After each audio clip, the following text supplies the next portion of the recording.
একটা চড় মেরে বলল, কুত্তার বাচ্চা, ছোট লোক, তুই কে আর তুই এখানে বসলি কেন? জানিস না আমি এখানে বসি? ছোট লোকের বাচ্চা, আমার জায়গাটা তো নষ্ট করলি। তুই এখানে আসলি কিভাবে? না থাক, তোকে বলতে হবে না, তুই যা এখান থেকে। আমি কোনো কিছু না বলে গালে হাত দিয়ে ওখান থেকে চলে আসছিলাম। তখন ছেলেটা, ছোট লোকের বাচ্চা, কালু আমার সামনে যেন তোকে আর না দেখি, তাহলে কিন্তু তোকে আমি খুন করে ফেলবো, বলে দিলাম। আমি কিছু না বলেই শুধু মাথা নাড়ালাম। তারপর শেষের একটা বেঞ্চে গিয়ে বসতে যাব, তখন দেখি একটা মেয়ে আমার দিকে তাকিয়ে আছে। আপনি কি কিছু বলবেন? ওই ছোট লোকের বাচ্চা, তোর তো সাহস কম না, তুই আমার সাথে কথা বলতে এসেছিস? তারপর আরো কটু কথা বলল। আমি শুধু শুনে যাচ্ছি, একটা কথা বলতে পারলাম না। এমন সময় স্যার আসলেন, সবাই সবার জায়গায় বসলো। আমি দাঁড়িয়ে আছি। স্যার আমাকে দেখে বলল, এই ছেলে এদিকে আয়। আমি গেলাম। তুই এখানে কেন? আর তোকে এখানে কে ঢুকতে দিল? ভিক্ষে করার জন্য কলেজেও চলে এসেছিস ছোট লোক একটা? যা এই ক্লাস থেকে বের হ। স্যার আমাকে ক্লাস থেকে বের করে দিলেন। আমি বাইরে বের হয়ে দরজায় দাঁড়িয়ে স্যারের ক্লাসটা করছিলাম। এমন সময় প্রিন্সিপাল স্যার আমাদের ক্লাসের সামনে আসলেন। স্যার আমার কাছে এসে বললেন, বাবা তুমি বাইরে কেন? আমি স্যারকে দেখে অবাক। ইনি তাহলে আমাদের কলেজের প্রিন্সিপাল স্যার? আমি চুপ করে আছি। প্রিন্সিপাল স্যার বলল, চলো ক্লাসে। আমি স্যারের পিছে পিছে গেলাম। স্যার আমাকে বসতে বলে কিছু কথা বলে চলে গেলেন। আমি বসে আছি শেষের ওই মেয়েটার পাশে, কারণ কোনো বেঞ্চ ফাঁকা নাই। প্রিন্সিপাল স্যার যাওয়ার পর মেয়েটা দাঁড়িয়ে, স্যার, আমি এই ছোট লোকের বাচ্চাটার সাথে বসতে পারবো না। ছোট লোকটা শরীর থেকে কুত্তার মতো গন্ধ লাগছে। এটা শুনে ক্লাসের সবাই হাসতে লাগলো, আর আমার লজ্জাতে চোখে পানি চলে আসলো। আমি দাঁড়িয়ে দাঁড়িয়ে সেই দিন সব ক্লাস করে যাচ্ছি, আর সব স্যারগুলোর মুখে একই কথা, ছোট লোক আর কালু। সেই দিন ক্লাস করে বের হচ্ছি, এমন সময় প্রিন্সিপাল স্যারের সাথে আমার দেখা। আমি স্যারকে আমার সব সমস্যার কথা বললাম। স্যারের মনে হয় আমার উপর একটু মায়া হলো, তাই স্যার নিজেই বললেন, আমার সাথে আসো। আমি স্যারের পিছে পিছে গেলাম। এটা তো লাইব্রেরি। স্যার আমাকে বইগুলো দিলেন। আমি অনেক খুশি, তাই বইগুলো নিয়ে তাড়াতাড়ি করে বাইরে যাচ্ছিলাম। এমন সময় কিছু একটা সাথে ধাক্কা খেলাম। তাকিয়ে দেখি রুমি আপু পড়ে আছে। আমি কিছু না ভেবেই আপুকে উঠাতে গেলাম তার হাত ধরে। আপু বলল, কুত্তার বাচ্চা, তোর এত বড় সাহস! এটা বলেই আমাকে যা নয় তা বলেই আমাকে মারতে শুরু করলো। আর এমন সময় পুরো কলেজ আমাদের দিকে তাকিয়ে আছে। প্রিন্সিপাল স্যার আসলেন। রুমি আপু আমার নামে মিথ্যা কথা বলা শুরু করলো। জানি সবাই বিশ্বাস করলো। প্রিন্সিপাল স্যার আমাকে টিসি দিয়ে কলেজ থেকে বের করে দিলেন। আমি সেই দিন অনেক কেঁদেছি। আচ্ছা আপনারাই বলেন, আমি গরিব বলে কি আমি ভালো কলেজে পড়তে পারবো না? আমি গরিব বলেই কি আমার বেঁচে থাকার কোনো অধিকার নাই? আমি গরিব, তাই আমাকে যা তা বলে অপমান করবে। আমরা গরিব তাই বলেই আমরা ছোট লোক, তাই আমরা এই সমাজে এত অবহেলিত। আচ্ছা আপনারা তো অনেক ধনী, আমরা কি ইচ্ছে করে গরিব ঘরে জন্ম নেই? আরে ভাই, আমরাও মানুষ, আমাদেরও বেঁচে থাকতে ইচ্ছা করে স্বাধীনভাবে। আমাদের মানুষ বলে একবার কাছে টেনে দেখেন, এই ছোট লোকদের একটা সুযোগ দিয়ে দেখেন, তারাও আপনাদের মতো মানুষ হবে ঠিকই, তারাও আদর্শ মানুষে রূপান্তরিত হবে। আমরা কি পারি না এই ছোট লোকদের নিয়ে এই সুন্দর পৃথিবীটাকে আরো সুন্দর করে গড়ে তুলতে? আমি সেই দিন অনেক কেঁদেছিলাম। সেই দিন কারো সাথে কোনো কথা না বলে সারা দিন কেঁদেছিলাম। আম্মু আমাকে অনেকবার বলেছেন কি হয়েছে, আমি আর কিছু বলতে পারিনি সেই দিন। আমি সারা দিন কিছু খাইনি।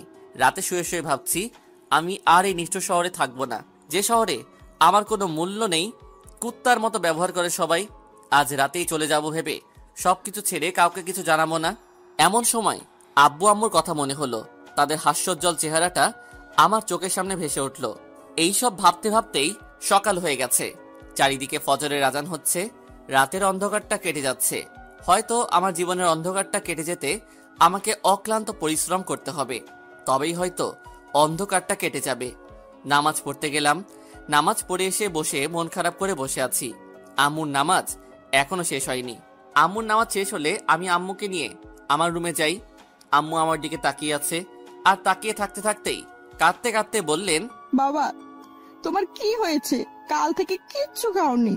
আম্মুর কান্না দেখে আমি আর নিজেকে সামনে রাখতে পারলাম না। নিজেকে কিছুটা সামনে নিয়ে আমি আম্মুকে সবকিছু খুলে বললাম। আরো বললাম, আম্মু আমি আর এই নিষ্ঠুর শহরে অবহেলার পাত্র হয়ে থাকতে চাই না। আম্মা তুমি আমাকে অনুমতি দাও, আমি এই শহর থেকে চলে যাব, আর তোমাদের আমাকে নিয়ে চিন্তা করতে হবে না। আমি নিজে কাজ করে নিজের খরচ চালাতে পারবো। এই কথা শুনে আম্মু কোনো কথা না বলেই রুম থেকে বেরিয়ে গেলেন। আমি একাই বসে আছি।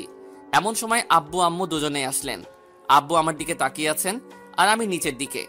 আব্বু আমাকে অবাক করে দিয়ে আমাকে জড়িয়ে ধরে কাঁদতে লাগলেন আর বললেন, এত কিছু হয়ে গেছে, আগে বলনি কেন? তুমি কি সত্যি বাইরে কোথাও চলে যেতে চাও? আমি মাথা নেড়ে হ্যাঁ বললাম। তারপর আব্বু ফোনটা বের করে কাকে যেন ফোন দিলেন। বেশ কিছুক্ষণ কথা বলার পর আমাকে বললেন, কাল তুমি ঢাকায় যাচ্ছ তোমার ছোট চাচার বাড়িতে, সকাল 7টার বাসে, মনে থাকে জানো? এটা বলেই আব্বু চলে গেলেন। আম্মু তখনও আমার কাছেই ছিলেন। আমি আম্মুকে বলতে লাগলাম, আম্মু আমার ছোট চাচা আছে আর আমি জানতাম না। আর আমার চাচা কেমন মানুষ যে তার বড় ভাই ভাবি এমনকি আমার সাথেও কোনোদিন দেখা করেননি, কথা বলেননি। তোর চাচার কোনো দোষ নাই বাবা। আমরা কোথায় আছি তোমার চাচা জানে না, আমরা কেউ তাদের কিছু বলিনি। আমি অবাক হয়ে আম্মুকে বললাম, কেন আম্মু? আম্মু কিছুক্ষণ চুপ থাকার পর বলতে শুরু করলেন, তোর আব্বু আর আমি একই কলেজে একই ডিপার্টমেন্টে পড়তাম। তোর আব্বু আমাকে অনেক পছন্দ করতেন। আমাকে অনেকবার বলার পরও আমি রাজি হইনি। তিনি আমার উপর জোর করা শুরু করলেন। তোর দাদু ভাই ছিলেন একজন প্রভাবশালী লোক, কোনো না কোনো ভাবে আমার আর তোর বাবার কথা জানতে পারে। তোর নানু ভাইকে আর আমাকে অনেক অপমান করেন। তারপর থেকে আমার কলেজে যাওয়া বন্ধ হয়ে যায়। আমার খোঁজে তোর আব্বু বেশ কয়েকবার আমার বাড়িতে এসেছিল। একদিন আমার বাবা খুব অসুস্থ হয়ে যান। আমরা অনেক গরিব ছিলাম, তাই চিকিৎসার ব্যবস্থা করতে পারিনি, যার ফলে আমার বাবা মারা যান। আর আমার আর কেউ ছিল না। তোর বাবা যে কিভাবে জানতে পেরেছিল আমার বাবা মারা গেছেন, সাথে সাথে তিনি বাবার দাফনের সাথে আমারও দায়িত্ব নেন। দাফন কাজ শেষ হলে তোর আব্বু আমাকে নিয়ে কাজী অফিসে নিয়ে যান। কাজী অফিসের সামনে যেয়ে তোর বাবা দুইজন বন্ধুকে কল দিলে তারাও চলে আসেন।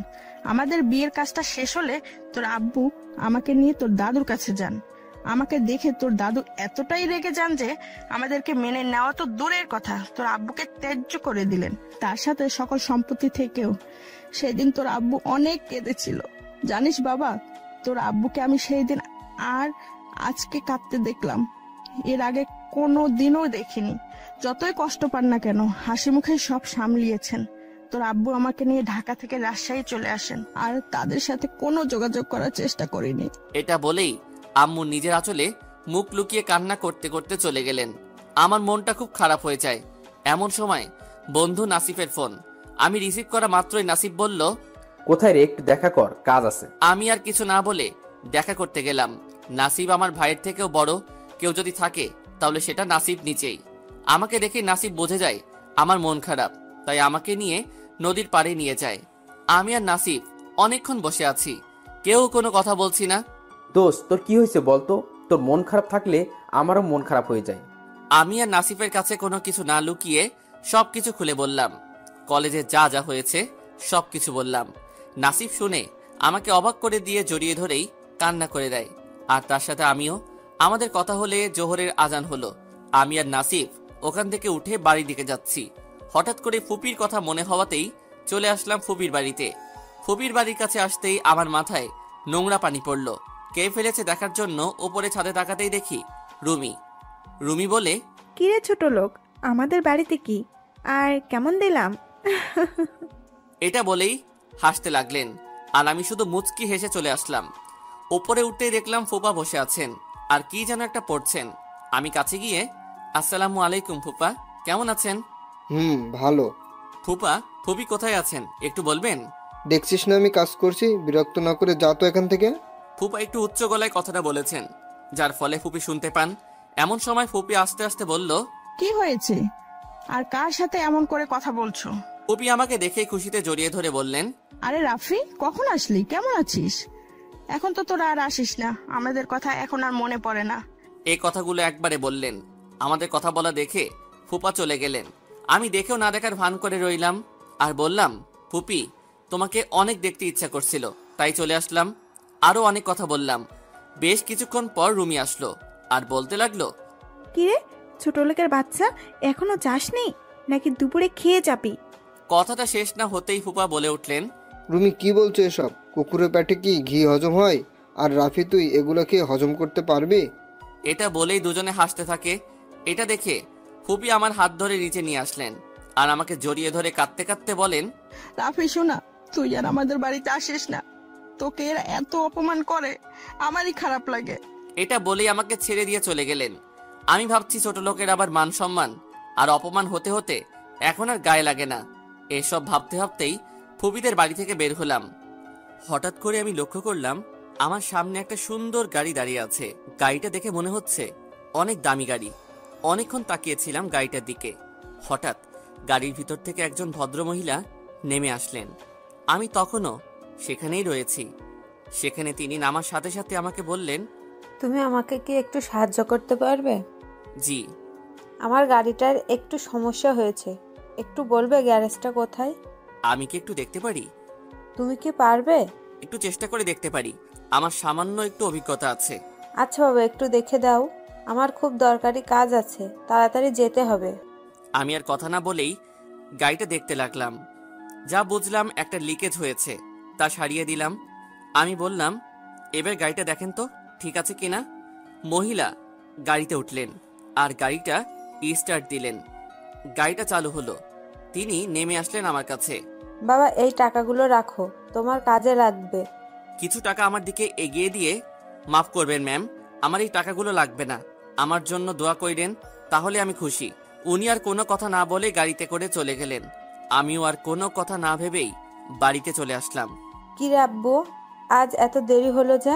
খাবি কখন? একসঙ্গে খাবো, তাই বসে আছি। আম্মু, তুমি এখনো খাওনি? তুমি 10 মিনিট দাঁড়াও, আমি ফ্রেশ হয়ে আসি। কিছুক্ষণ পর খাওয়া দাওয়া শেষ করে আম্মুর সাথে চাচা ও তার পরিবার সম্পর্কে অনেক কিছু জানলাম। বিকেলে নাসিব ফোন দিল, আবার বের হলাম। আজ বিকালে অনেক জায়গায় ঘুরলাম, অনেক কিছু করলাম। লাস্টে একটা জায়গায় বসলাম, আমাদের প্রিয় জায়গা, নদীর পাড়ে বসে আছি। এমন সময় নাসিব বলল, রাফি, কাল তো ঢাকায় যাবি, আমাকে ভুলে যাবি না তো? আমি কিছু না বলেই জড়িয়ে ধরলাম আর বললাম, আমার তো ভাই নাই, তুই আমার সেই ভাই, তোকে আমি কিভাবে ভুলবো বল। নাসিব আর আমি গল্প করতে করতে আমাকে বলল, রাফি চল তো, আমার বাড়িতে একটু কাজ আছে। আমি জানি না কিসের জন্য আমাকে নিয়ে যাচ্ছে, হয়তো আন্টিদের সাথে দেখা করাবে, তাই আমি আর না করলাম না। 20 মিনিট হাঁটার পর রাফির বাড়িতে গেলাম। আন্টির সাথে আমি আর নাসিব আড্ডা দিলাম। আড্ডা দিয়ে আমি যখন চলে আসব, তখন আমাকে নাসিব কয়েকটা প্যাকেট দিয়ে বলল, ঢাকাতে গিয়ে এগুলো খুলিস। আমি দেখলাম তার চোখের কোণে পানি, তাই আমি প্যাকেটগুলো নিয়েই বের হয়ে গেলাম। আর কোনো কথা বলিনি। রাত 10টা 9-এর দিকে বাড়িতে পৌঁছালাম। বাড়িতে গিয়ে আব্বু, আমি আর আম্মু একসঙ্গে খাবার খেলাম। এটাই হয়তো আমার শেষ খাওয়া। জানি না আর কবে আবারও একসঙ্গে খেতে পারবো কিনা। অনেক রাত হলো, সবাই ঘুমিয়ে গেছে, আমার আর ঘুম আসছে না। আমার প্রাণের শহর রংপুর ছেড়ে কাল চলে যেতে হবে। ভাবতেই অবাক লাগে, আজ গরিব বলেই আমার প্রিয় মানুষগুলোকে ছেড়ে অচেনা জায়গায় যেতে হচ্ছে। এসব ভাবছি আর চোখ থেকে পানি পড়ছে। ভাবতে ভাবতে ঘুমিয়ে গেলাম। ফজরের আজান হচ্ছে, নামাজ পড়ার জন্য উঠলাম। দেখি আম্মু আমার আগেই উঠে গেছে। আমি কিছু না বলেই নামাজে চলে গেলাম। নামাজ পড়ে এসে আব্বুর কাছে গেলাম। আব্বু আমাকে সবকিছু বুঝিয়ে দিলেন। আমি সবকিছু গুছিয়ে নিয়েছি, তাই আমার কোনো সমস্যা নেই। আব্বু সবকিছু বুঝিয়ে দিলেন, ওখানে কোনো প্রকার কষ্ট হবে না। তোর চাচা একটা মাটির মানুষ। কথা বলতে বলতেই আম্মু আমার জন্য খিচুড়ি রান্না করে নিয়ে আসলেন। আমি আর আব্বু খেয়ে নিলাম। এখন সকাল 6টা বাজে, আর 1 ঘন্টা পরেই আমার বাস, চলে যেতে হবে আমাকে। আমি গোসল করে রেডি হতে যাব, তখন আব্বু আমাকে একটা শার্ট ও একটা প্যান্ট দিলেন আর বললেন, এগুলো পরে আয়, আমি বাইরে আছি। আমি 10 মিনিটের মধ্যে রেডি হয়ে বের হয়ে দেখি আমার ভাই নাসিব বাইরে আব্বুর সাথে কথা বলছে। আমি আম্মুর থেকে বিদায় নিতে যাব, এমন সময় আম্মু কান্না করে দিলেন। আম্মু, তুমি কান্না করলে আমি কিভাবে যাব? তুমি আমার জন্য দোয়া করো, আর আমার জন্য একদম চিন্তা করো না। আমি তো প্রতিদিন তোমার সাথে ফোনে কথা বলবো। রাফি, দেরি হয়ে যাচ্ছে তো, আসো। জি আব্বু। আমি, আব্বু আর নাসিব বাস স্ট্যান্ডে আসলাম, আর 15 মিনিট পর আমাদের বাস ছাড়বে। আমি আব্বুকে জড়িয়ে ধরে কান্না করে দিলাম। আব্বু, আপনাদের ছেড়ে আমাকে চলে যেতে হবে, এটা আমি স্বপ্নে ভাবতে পারি না। আমার জন্য দোয়া করবেন আপনি, আমি যেন আপনার নাম উজ্জ্বল করতে পারি। তুমি আমাদের নিয়ে চিন্তা করো না, নিজের খেয়াল রেখো। আমি যাওয়ার সময় নাসিবকে জড়িয়ে ধরে চলে আসলাম। আমার সিট জানালার পাশে, বাস ছেড়ে দিচ্ছে। আমি মাথা বের করে দেখলাম নাসিব কান্না করছে। আমি তাদের বিদায় দিলাম। বাস আপন মনে চলছে। আমি বাইরে তাকিয়ে আছি আর নীরবে চোখের পানি ঝরাচ্ছি। সত্যি খুব কষ্ট লাগছে আমার, কেন যেন ঘুম ঘুম লাগছে। তাই কিছুক্ষণের মধ্যেই ঘুমিয়ে গেলাম। হঠাৎ করে মনে হচ্ছে কেউ আমাকে ডাকছে, তাই তাকিয়ে দেখলাম একটা মেয়ে। কিছু বলবেন? কিছু মনে না করলে আমাকে কি আপনার সিটটা দেওয়া যাবে? আমার একটু সমস্যা আছে তো। আমি আর কিছু না বলেই সরে গেলাম। তারপর আবার একটা ঘুম। 2 ঘন্টা যাওয়ার পর একটা খাবারের বিরতি দেওয়া হলো। আমি উঠে দেখি আমার পাশের মেয়েটা নেই। হঠাৎ করে লক্ষ্য করলাম মেয়েটা আসলো, এসে বলল, একটু সরেন, আমি আমার সিটে যাব। মেয়েটা এমন ভান করলো যে সিটটা তার নিজেরই। আমি বিরক্তি একটা ভাব নিয়ে বললাম, সিটটা চাওয়ার সময় কত মিষ্টি ভাবে বললেন, আর এখন? আমার যা ইচ্ছা তাই করব, আপনাকে কেন বলতে হবে? আমি কোনো কথাই বললাম না। বাসটা চলতে শুরু করলো। আমি আর কোনো কথাই বললাম না। আমার খুব খিদে লেগেছে, তাই আমি আমার ব্যাগটা খুঁজতে লাগলাম। কিছু আছে নাকি আশা করি কিছুই থাকবে না, কারণ আমি তো কিছুই নেইনি। খুঁজতে খুঁজতে পেয়ে গেলাম আমার ব্যাগে একটা টিফিন বাটি। বাটিটা খুলে দেখলাম খিচুড়ি আছে। আমি খাওয়ার জন্য পানির বোতল খুঁজতে লাগলাম, কিন্তু পাচ্ছি না। হঠাৎ আমার সামনে একটা বোতল দেখতে পেলাম। আমি দেখলাম আমার পাশের মেয়েটা দিল আর বলল, আমি আপনাকে এমনি এমনি বোতলটা দিচ্ছি না, আমারও খিদা লাগছে। আমি আপনার খাবার থেকে একটু ভাগ বসাবো তো, তাই। মেয়ে তো নয়, মনে হয় রাক্ষসী। আমি উপায় না পেয়ে মাথা নাড়ালাম। তারপর আমি ওই মেয়েকে কিছু খাবার দিলাম আর আমি খেলাম। খাওয়া শেষ করলাম। মেয়েটাকে ধন্যবাদ দিয়ে আবার ঘুমানোর প্রস্তুতি নিচ্ছি, কারণ জানালার ধারে হলে হয়তো বাইরের দৃশ্য দেখতে পারতাম। এমন সময় মেয়েটা বলল, আমি ঈশিতা, আপনার নাম কি? আমার নাম রাফি, আমার বাড়ি রংপুরে। আপনার সাথে পরিচিত হয়ে ভালো লাগলো। আপনার কিন্তু একটু বেশিই ভাব। কিছু বললেন আমাকে? আরে না, কিছু না, আপনার নামটা কিন্তু সুন্দর। ধন্যবাদ। এইভাবে আরো অনেক কথা হলো। আসলে এই মেয়েটা অনেক ভালোই। কথা বলতে বলতে কখন যে ঢাকায় চলে আসলাম বুঝতেই পারিনি। বাস থেকে নেমে গেলাম, কিন্তু ঈশিতাকে দেখলাম না। মনে হয় চলে গেছে। আমি তো ঢাকার কিছুই চিনি না, তাই বাস স্ট্যান্ডে বসে আছি। এমন সময় আব্বু ফোন দিল। আমি ফোনটা ধরলাম। আসসালামু আলাইকুম আব্বু, আমি এখনই বাস থেকে নামলাম। তোর চাচা ওখানেই আছেন, ফোন দে। জি আচ্ছা আব্বু। আব্বুর সাথে কথা বলে আমি ফোনটা দিলাম ছোট চাচাকে। ফোন ধরলো চাচা। হ্যাঁ রাফি, তুমি কোথায়? আমি তো বসে আছি, কালো শার্ট প্যান্ট পরে। আপনি কোথায়? তুমি কি কালো শার্ট আর কালো প্যান্ট পরে আসো, আর তোমার হাতে লাল কালারের ব্যাগ আছে? জি চাচা। আমি দেখতে পাইছি। চাচা আসলো। চাচা আমাকে দেখেই বলল, রাফি, তোমার আব্বু কেমন আছেন? ভাইজানকে কতদিন দেখিনি, ভাবি কেমন আছেন? জি ভালো আছেন। আপনি কেমন আছেন? আমি ভালোই আছি। তুমি কিন্তু তোমার আব্বুর মতোই হয়েছো। আমি আর চাচা একটা গাড়িতে উঠলাম। গাড়ি চলতে লাগলো। চাচার গাড়ি চলছে, আমি গাড়ি জানালা দিয়ে বাইরে তাকিয়ে আছি। কত বড় বড় দালান কোঠা, কত সুন্দর সুন্দর। এই ঢাকাতে না আসলে জানতেই পারতাম না আমাদের বাংলাদেশেও এত বড় বড় দালান কোঠা আছে। এইসব দেখতে দেখতে আমাদের গাড়ি থামলো। চাচা আমাকে বলল গাড়ি থেকে নামতে। আমি গাড়ি থেকে নেমেই অবাক, এটা কিভাবে বাড়ি হতে পারে? এটা তো একটা রাজপ্রাসাদ। আমি বাইরে থেকেই দেখে অবাক হয়ে গেলাম। এত সুন্দর আর এত বড় বাড়ি আমি দেখিনি। চাচা আমাকে ভিতরে নিয়ে গেলেন। আমি ভিতরে গিয়ে দেখে তো আরো বেশি অবাক। সোনার রঙে সাজানো তাদের বাড়ি, একটা রাজমহলকেও এটা হার মানায়। চাচা আমাকে বলল যে, চলো তোমার রুমটা দেখিয়ে দেই। আমি মাথা নেড়ে ইশারায় সম্মতি দিলাম। চাচা আগে যাচ্ছেন আর আমি তার পিছনে যেতে যেতে আমি বাড়িটার সবকিছু দেখতে দেখতে চাচাকে হারিয়ে ফেললাম। তাই আমি অন্য কোথাও না গিয়ে ওখানেই দাঁড়িয়ে রইলাম। এমন সময় এক ভদ্র মহিলা বললে ভুল হবে, কারণ একটা যুবতী কন্যা দেখতে খুবই সুন্দর, একদম রাজকন্যা। আমি যেন সারা বছর পার করে দিতে পারবো তার দিকে অপলক দৃষ্টিতে তাকিয়ে। আমি অপলক দৃষ্টিতেই তাকিয়ে আছি তার দুটো সরল চোখে। হঠাৎ করে আমার গাল ব্যথা করতে শুরু করলো। আমি বোঝার চেষ্টা করতে লাগলাম কি হয়েছে আমার। অবশেষে মেয়েটার কথাই বুঝতে পারলাম আমার গালে একটা থাপ্পড় দিয়েছে। আমি কিছু না বলেই নিচের দিকে তাকিয়ে আছি, আর মেয়েটা বলা শুরু করলো, ওই তুই কে রে? এমন খ্যাত হনুমানের মতো দেখতে, মাথায় আবার তেলও দিস। তোরে এখানে কে ঢুকতে দিল? আমার কথা না শুনেই দারোয়ানকে ডাকতে লাগলো। তার চেঁচামেচিতে চাচা নিচে আসলো। আমি মাথা নিচুই করে আছি, কোনো কথা বলছি না। কি রে কাউয়া বিড়াল, কথাও বলতে জানিস না দেখছি। তোর মতো ছোট লোকদের কেন যে আমাদের বাড়িতে দেখতে হয়? তোর সাহস কি করে হয় আমাদের বাড়িতে এইভাবে ঘুরে বেড়ানোর? এটা বলেই আনিশার গায়ে যত জোর ছিল তত জোর দিয়েই আমাকে একটা থাপ্পড় মারলো। থাপ্পড়টা এত জোরে ছিল যে আমার ঠোঁট কেটে রক্ত বের হয়ে গেছে।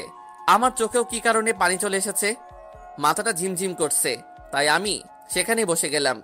এমন সময় চাচা এসে তার একমাত্র আদরের রাজকন্যাকে একটা থাপ্পড় দেয় আর বলে, এই ছেলেটা কে তুমি জানো? যাও ওর কাছে ক্ষমা চাও। আমি কোনো মানুষরূপী কোনো পশুর কাছে ক্ষমা চাইতে পারবো না।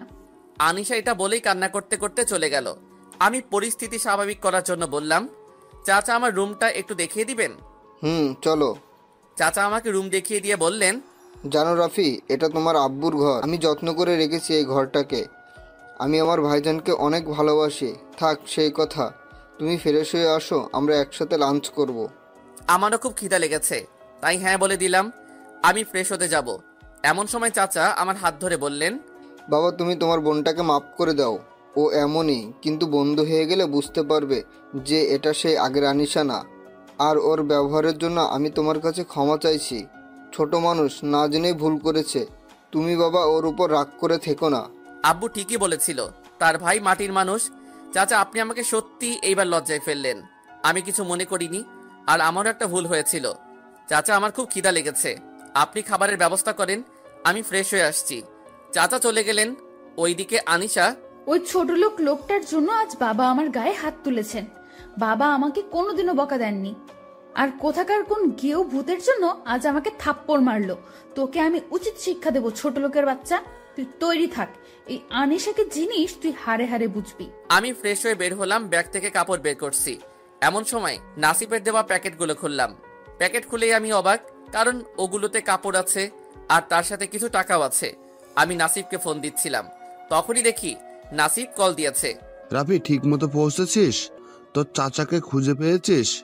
দোস্ত, আমি এখন চাচার বাড়িতেই আছি, এখানে আমার কোনো সমস্যা নেই। রাফি, আন্টির সাথে কথা বল। দে। বাবা রাফি, ঠিক মতো পৌঁছাচ্ছিস তো? যেতে কোনো অসুবিধা হয়নি তো? আম্মু, আমার কোনো অসুবিধা হয়নি। চাচা চাচি অনেক ভালো মানুষ, তোমরা আমাকে নিয়ে চিন্তা করো না। আমি বেশ কিছুক্ষণ কথা বলে খেতে গেলাম। খাবার টেবিলে গিয়ে দেখি তানিশা বসে আছে, আর তার পাশেই চাচি আর চাচা সামনের একটা চেয়ারে বসে আছেন। আমি দাঁড়িয়ে আছি, কোথায় বসবো তাই। তখন চাচা আমার পরিস্থিতি বুঝে আমাকে দোকানে একটা চেয়ারে বসতে বললেন। আমি যে বসতে যাব অমনি আনিশা খাবার টেবিল থেকে উঠে চলে গেল। আমরা তিনজনেই খাওয়া শুরু করলাম। চাচা চাচির সাথে পরিচয় করিয়ে দিলেন। খাবার খেতে খেতে চাচা বলল, এখন থেকে আমাকে তুমি ছোট আব্বু বলে ডাকবে, আর তোমার চাচিকে ছোট আম্মু বলবে, কেমন?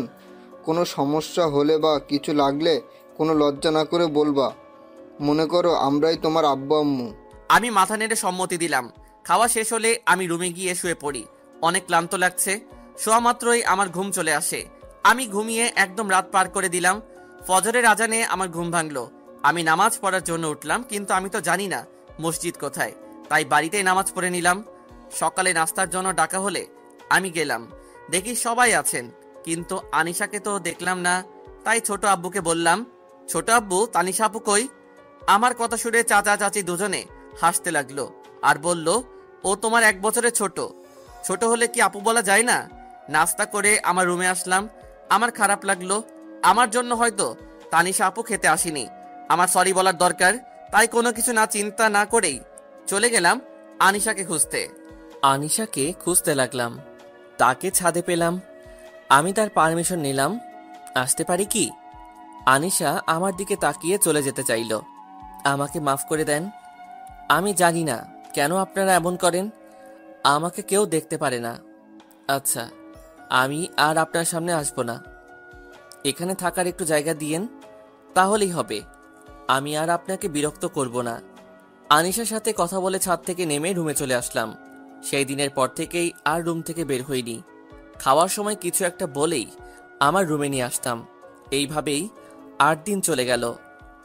বাড়িতে থাকি, চাচার বাড়ির সামনে বাগান আছে। একটা ফাঁকা জায়গা ছিল, তাই ভাবলাম একটা ফুলের বাগান করব। তাই চাচার রুমে গেলাম। ছোট আব্বু, আমি আসবো। রাফি, হ্যাঁ আসো বাবা। ছোট আব্বু, কিছু কথা ছিল। বলো। বাড়ির সামনে একটু ফাঁকা জায়গা আছে, আমি ওই জায়গাটায় কয়েকটা ফুলের ও কিছু সবজির চাষ লাগাতে চাই। এটাই তো ভালো, করো তুমি। চাচার সাথে কথা শেষ হওয়ার পরও দাঁড়িয়ে আছি আমি। রাফি, আরো কিছু বলবা নাকি? ছোট আব্বু, আমার কলেজের ভর্তি হওয়ার ব্যাপারটা যদি দেখতেন। চাচা কিছুক্ষণ ভেবে বলল, তোমাকে কাল কলেজে নিয়ে যাবো, রেডি থেকো। জি। আমি অনেকটা খুশি হয়ে তারপর আমি চাচার রুম থেকে বের হয়ে আসছিলাম, তখন দেখি আনিশা দাঁড়িয়ে আছে। আমি আনিশাকে দেখে মাথা নিচু করে চলে আসছিলাম। রাফি, তোমাদের সাথে আমার কথা আছে, ছাদে আসো। এটা বলেই আনিশা চলে গেল। আমিও কিছু না বলে তার পিছু পিছু চলে গেলাম। আপনি কি বলবেন?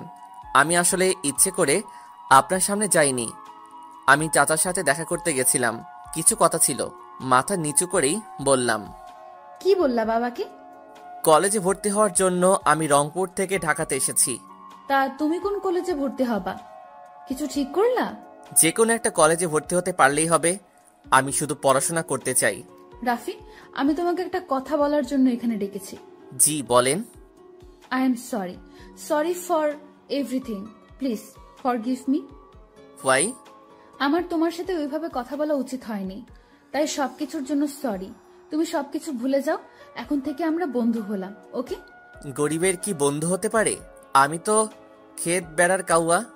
কেন হতে পারে না? গরিবরা কি মানুষ হয় না, নাকি তারা ইচ্ছে করেই গরিব হয়? সবাই তো আল্লাহর সৃষ্টি। আনিশার কথাটা আমার সত্যি অনেক ভালো লাগলো। তাকে বিশ্বাস করতে ইচ্ছে করছে। সে প্রমাণ করলো সবাই এক হয় না। আমি হ্যাঁ বলে দিলাম। তারপর আমি রুমে চলে আসলাম। আনিশা আমাকে তার সাথে কথা বলার জন্য বলেছিল, কিন্তু আমার মাথা ধরেছিল, তাই চলে আসলাম। রুমে এসে দেখি নাসিব কল করেছে। আমি কলটা রিসিভ করলাম, তার সাথে অনেক কথা বললাম। তারপর ফ্রেশ হয়ে সময় দেখলাম, এখন রাত 8:37 বাজে। তাই ভাবলাম একটু ঘুরে আসি ছাদ থেকে। যেই ভাবা সেই কাজ। তাই আমি ছাদে আসছিলাম, হঠাৎ আমার কানে ভেসে আসলো একটা আওয়াজ। কণ্ঠটা আনিশার। কথাটা ঠিক এমন ছিল, তোরা শুধু দেখ ওই কুত্তার বাচ্চার আমি কি অবস্থা করি। আমি মনে করলাম এটা হয়তো এমনি কাউকে বলছে। আমি ছাদের এক কোনায় দাঁড়িয়ে আছি। তানিশা আমার পাশে এসে দাঁড়ালো আর বলল, তা কি মনে করে এখানে আসা হলো শুনি? আসলে ঘরে থাকতে ভালো লাগছিল না, তাই আসলাম। আপনার সমস্যা হলে বলেন, আমি এখান থেকে চলে যাচ্ছি। কথাটা বলেই আমি হাঁটা শুরু করলাম। পিছন থেকে আনিশা আমার হাতটা ধরে বলল, সমস্যা তো আমার একটা আছে, তবে তুমি আমাকে আপনি করে বলছো কেন? আমাকে এখনো ক্ষমা করতে পারোনি, তাই না? না না আপু, ছি, আপনি এমন কথা কেন বলছেন? আমার কি সে ক্ষমতা আছে? আমি কারো উপর কখনো রেগে থাকি না। তাহলে এখন থেকে আমাকে আর আপনি করে বলবে না, তুমি করে বলবে, কেমন? এরপর যদি আর একবার আপু বা আপনি করে বলো, গলা টিপে মেরে ফেলবো। আমি মাথা নেড়ে সম্মতি দিলাম। তারপর আমি আর আনিশা অনেক কথা বললাম। তারপর একসাথে খেতে গেলাম।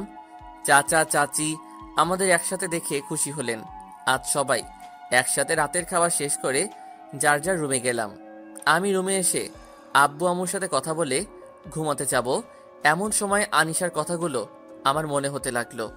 সত্যি আনিশা অনেক ভালো, আর ভালো হবেই না কেন? আমার চাচা চাচি যে এত ভালো। ভাবতে ভাবতে কখন ঘুমিয়ে গেছি ঠিক নেই। সকালে কারো ডাকে ঘুম ভাঙলো। চোখ মেলে দেখি আনিশা। আমি মনে হয় স্বপ্ন দেখছি, তাই আবার ঘুমিয়ে গেলাম। হঠাৎ মনে হলো টিনের চাল দিয়ে পানি পড়ছে, তাই আমি তাড়াতাড়ি উঠে হাতের কাছে যা ছিল তা বিছানার উপর রাখলাম। আরে, আমি তো ভুলেই গেছি আমি চাচার বাড়িতে আছি। এখানে তো বৃষ্টি পড়ার কথা না। সামনে তাকিয়ে দেখি আনিশা জগ হাতে দাঁড়িয়ে আছে। আমি লজ্জা মাখা কণ্ঠে বললাম, এই সব তোমার কাজ? আনিশা হাসতে হাসতে শেষ। তার হাসিটা যে এত সুন্দর তা বলে বোঝাতে পারবো না। আমি এক দৃষ্টিতে তার দিকে তাকিয়ে আছি। আনিশা বিষয়টা বুঝতে পেরে বলল, তুমি রেডি হয়ে নিচে আসো, নাস্তা করে কলেজে যাব। এটা বলেই আনিশা চলে গেল। অজান্তেই আমারও মুখে হাসি ফুটে উঠল। তারপর নাস্তা করে বেরিয়ে গেলাম কলেজে। আমি আর আনিশা একটা গাড়িতে যাচ্ছি। আনিশা গাড়ি ড্রাইভ করছে। চাচা কাল রাতেই সব ব্যবস্থা করে রেখেছেন। আনিশা আমাকে নিয়ে কলেজের খানিকটা দূরে নামাই দিয়ে বলল, একটা রিক্সা করে আসো। আমিও তাই করলাম। তারপর প্রিন্সিপালের রুমে গিয়ে আমার পরিচয় দিলাম। তিনি আমার চাচাকে ফোন দিয়ে আমার ভর্তি কনফার্ম করলেন। সেই দিন ক্লাস করে আবার একই জায়গাতে আনিশার সাথে দেখা। সে আমাকে দেখে বলল গাড়িতে আসতে। আমিও গাড়িতে উঠলাম। তারপর সকালের ঘটনাটা জানতে চাইলাম, তাই সে বলল একটা ফ্রেন্ডকে নাকি নিতে যাওয়া লাগে।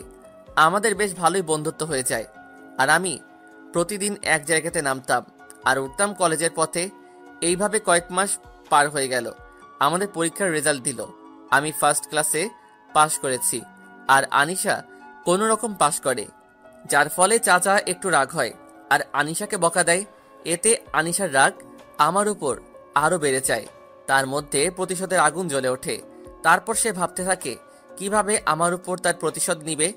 আনিশা রেগে তার রুমে চলে যায় আর ভাবতে থাকে কিভাবে আমাকে অপমান করে আমাকে বাড়ি থেকে বের করে দেওয়া যায়। আনিশা আর সেই দিন তার রুম থেকে একটুর জন্যও বের হলো না। সেদিন কোনো রকম কেটে গেল। আনিশা সারাদিন সারা রাত ভেবে একটা বুদ্ধি বের করলো আর তার সেই বুদ্ধিতে মাঠে নেমে পড়ল। সকালে ঘুম থেকে উঠে দেখলাম আমার রুমের সামনে চাচা দাঁড়িয়ে আছে। আমি তাড়াতাড়ি উঠে চাচার কাছে গেলাম। চাচা বলল, তুমি কি আজ কলেজে যাবা? চাচা, আমার না শরীরটা খারাপ করছে, তাই ভাবছি আজ কলেজে যাব না। চাচা আমার কাছে এসে কপালে হাত দিয়ে বলল, তোমার তো অনেক জ্বর এসেছে। চাচা তেমন কিছু না, একটু পরেই ঠিক হয়ে যাবে। এমনটা আমার মাঝে মাঝে হয়। ও চাচা, আপনি কি কিছু বলবেন? তুমি কি আনিশাকে একটু পড়াতে পারবে? ও তো পরীক্ষায় ভালো রেজাল্ট করতে পারছে না, তাই ভাবলাম তুমি যদি একটু গাইড করতা। আচ্ছা চাচা, আমি পড়াবো। আপনি এখন খুশি তো? আমি অনেক খুশি হয়েছি।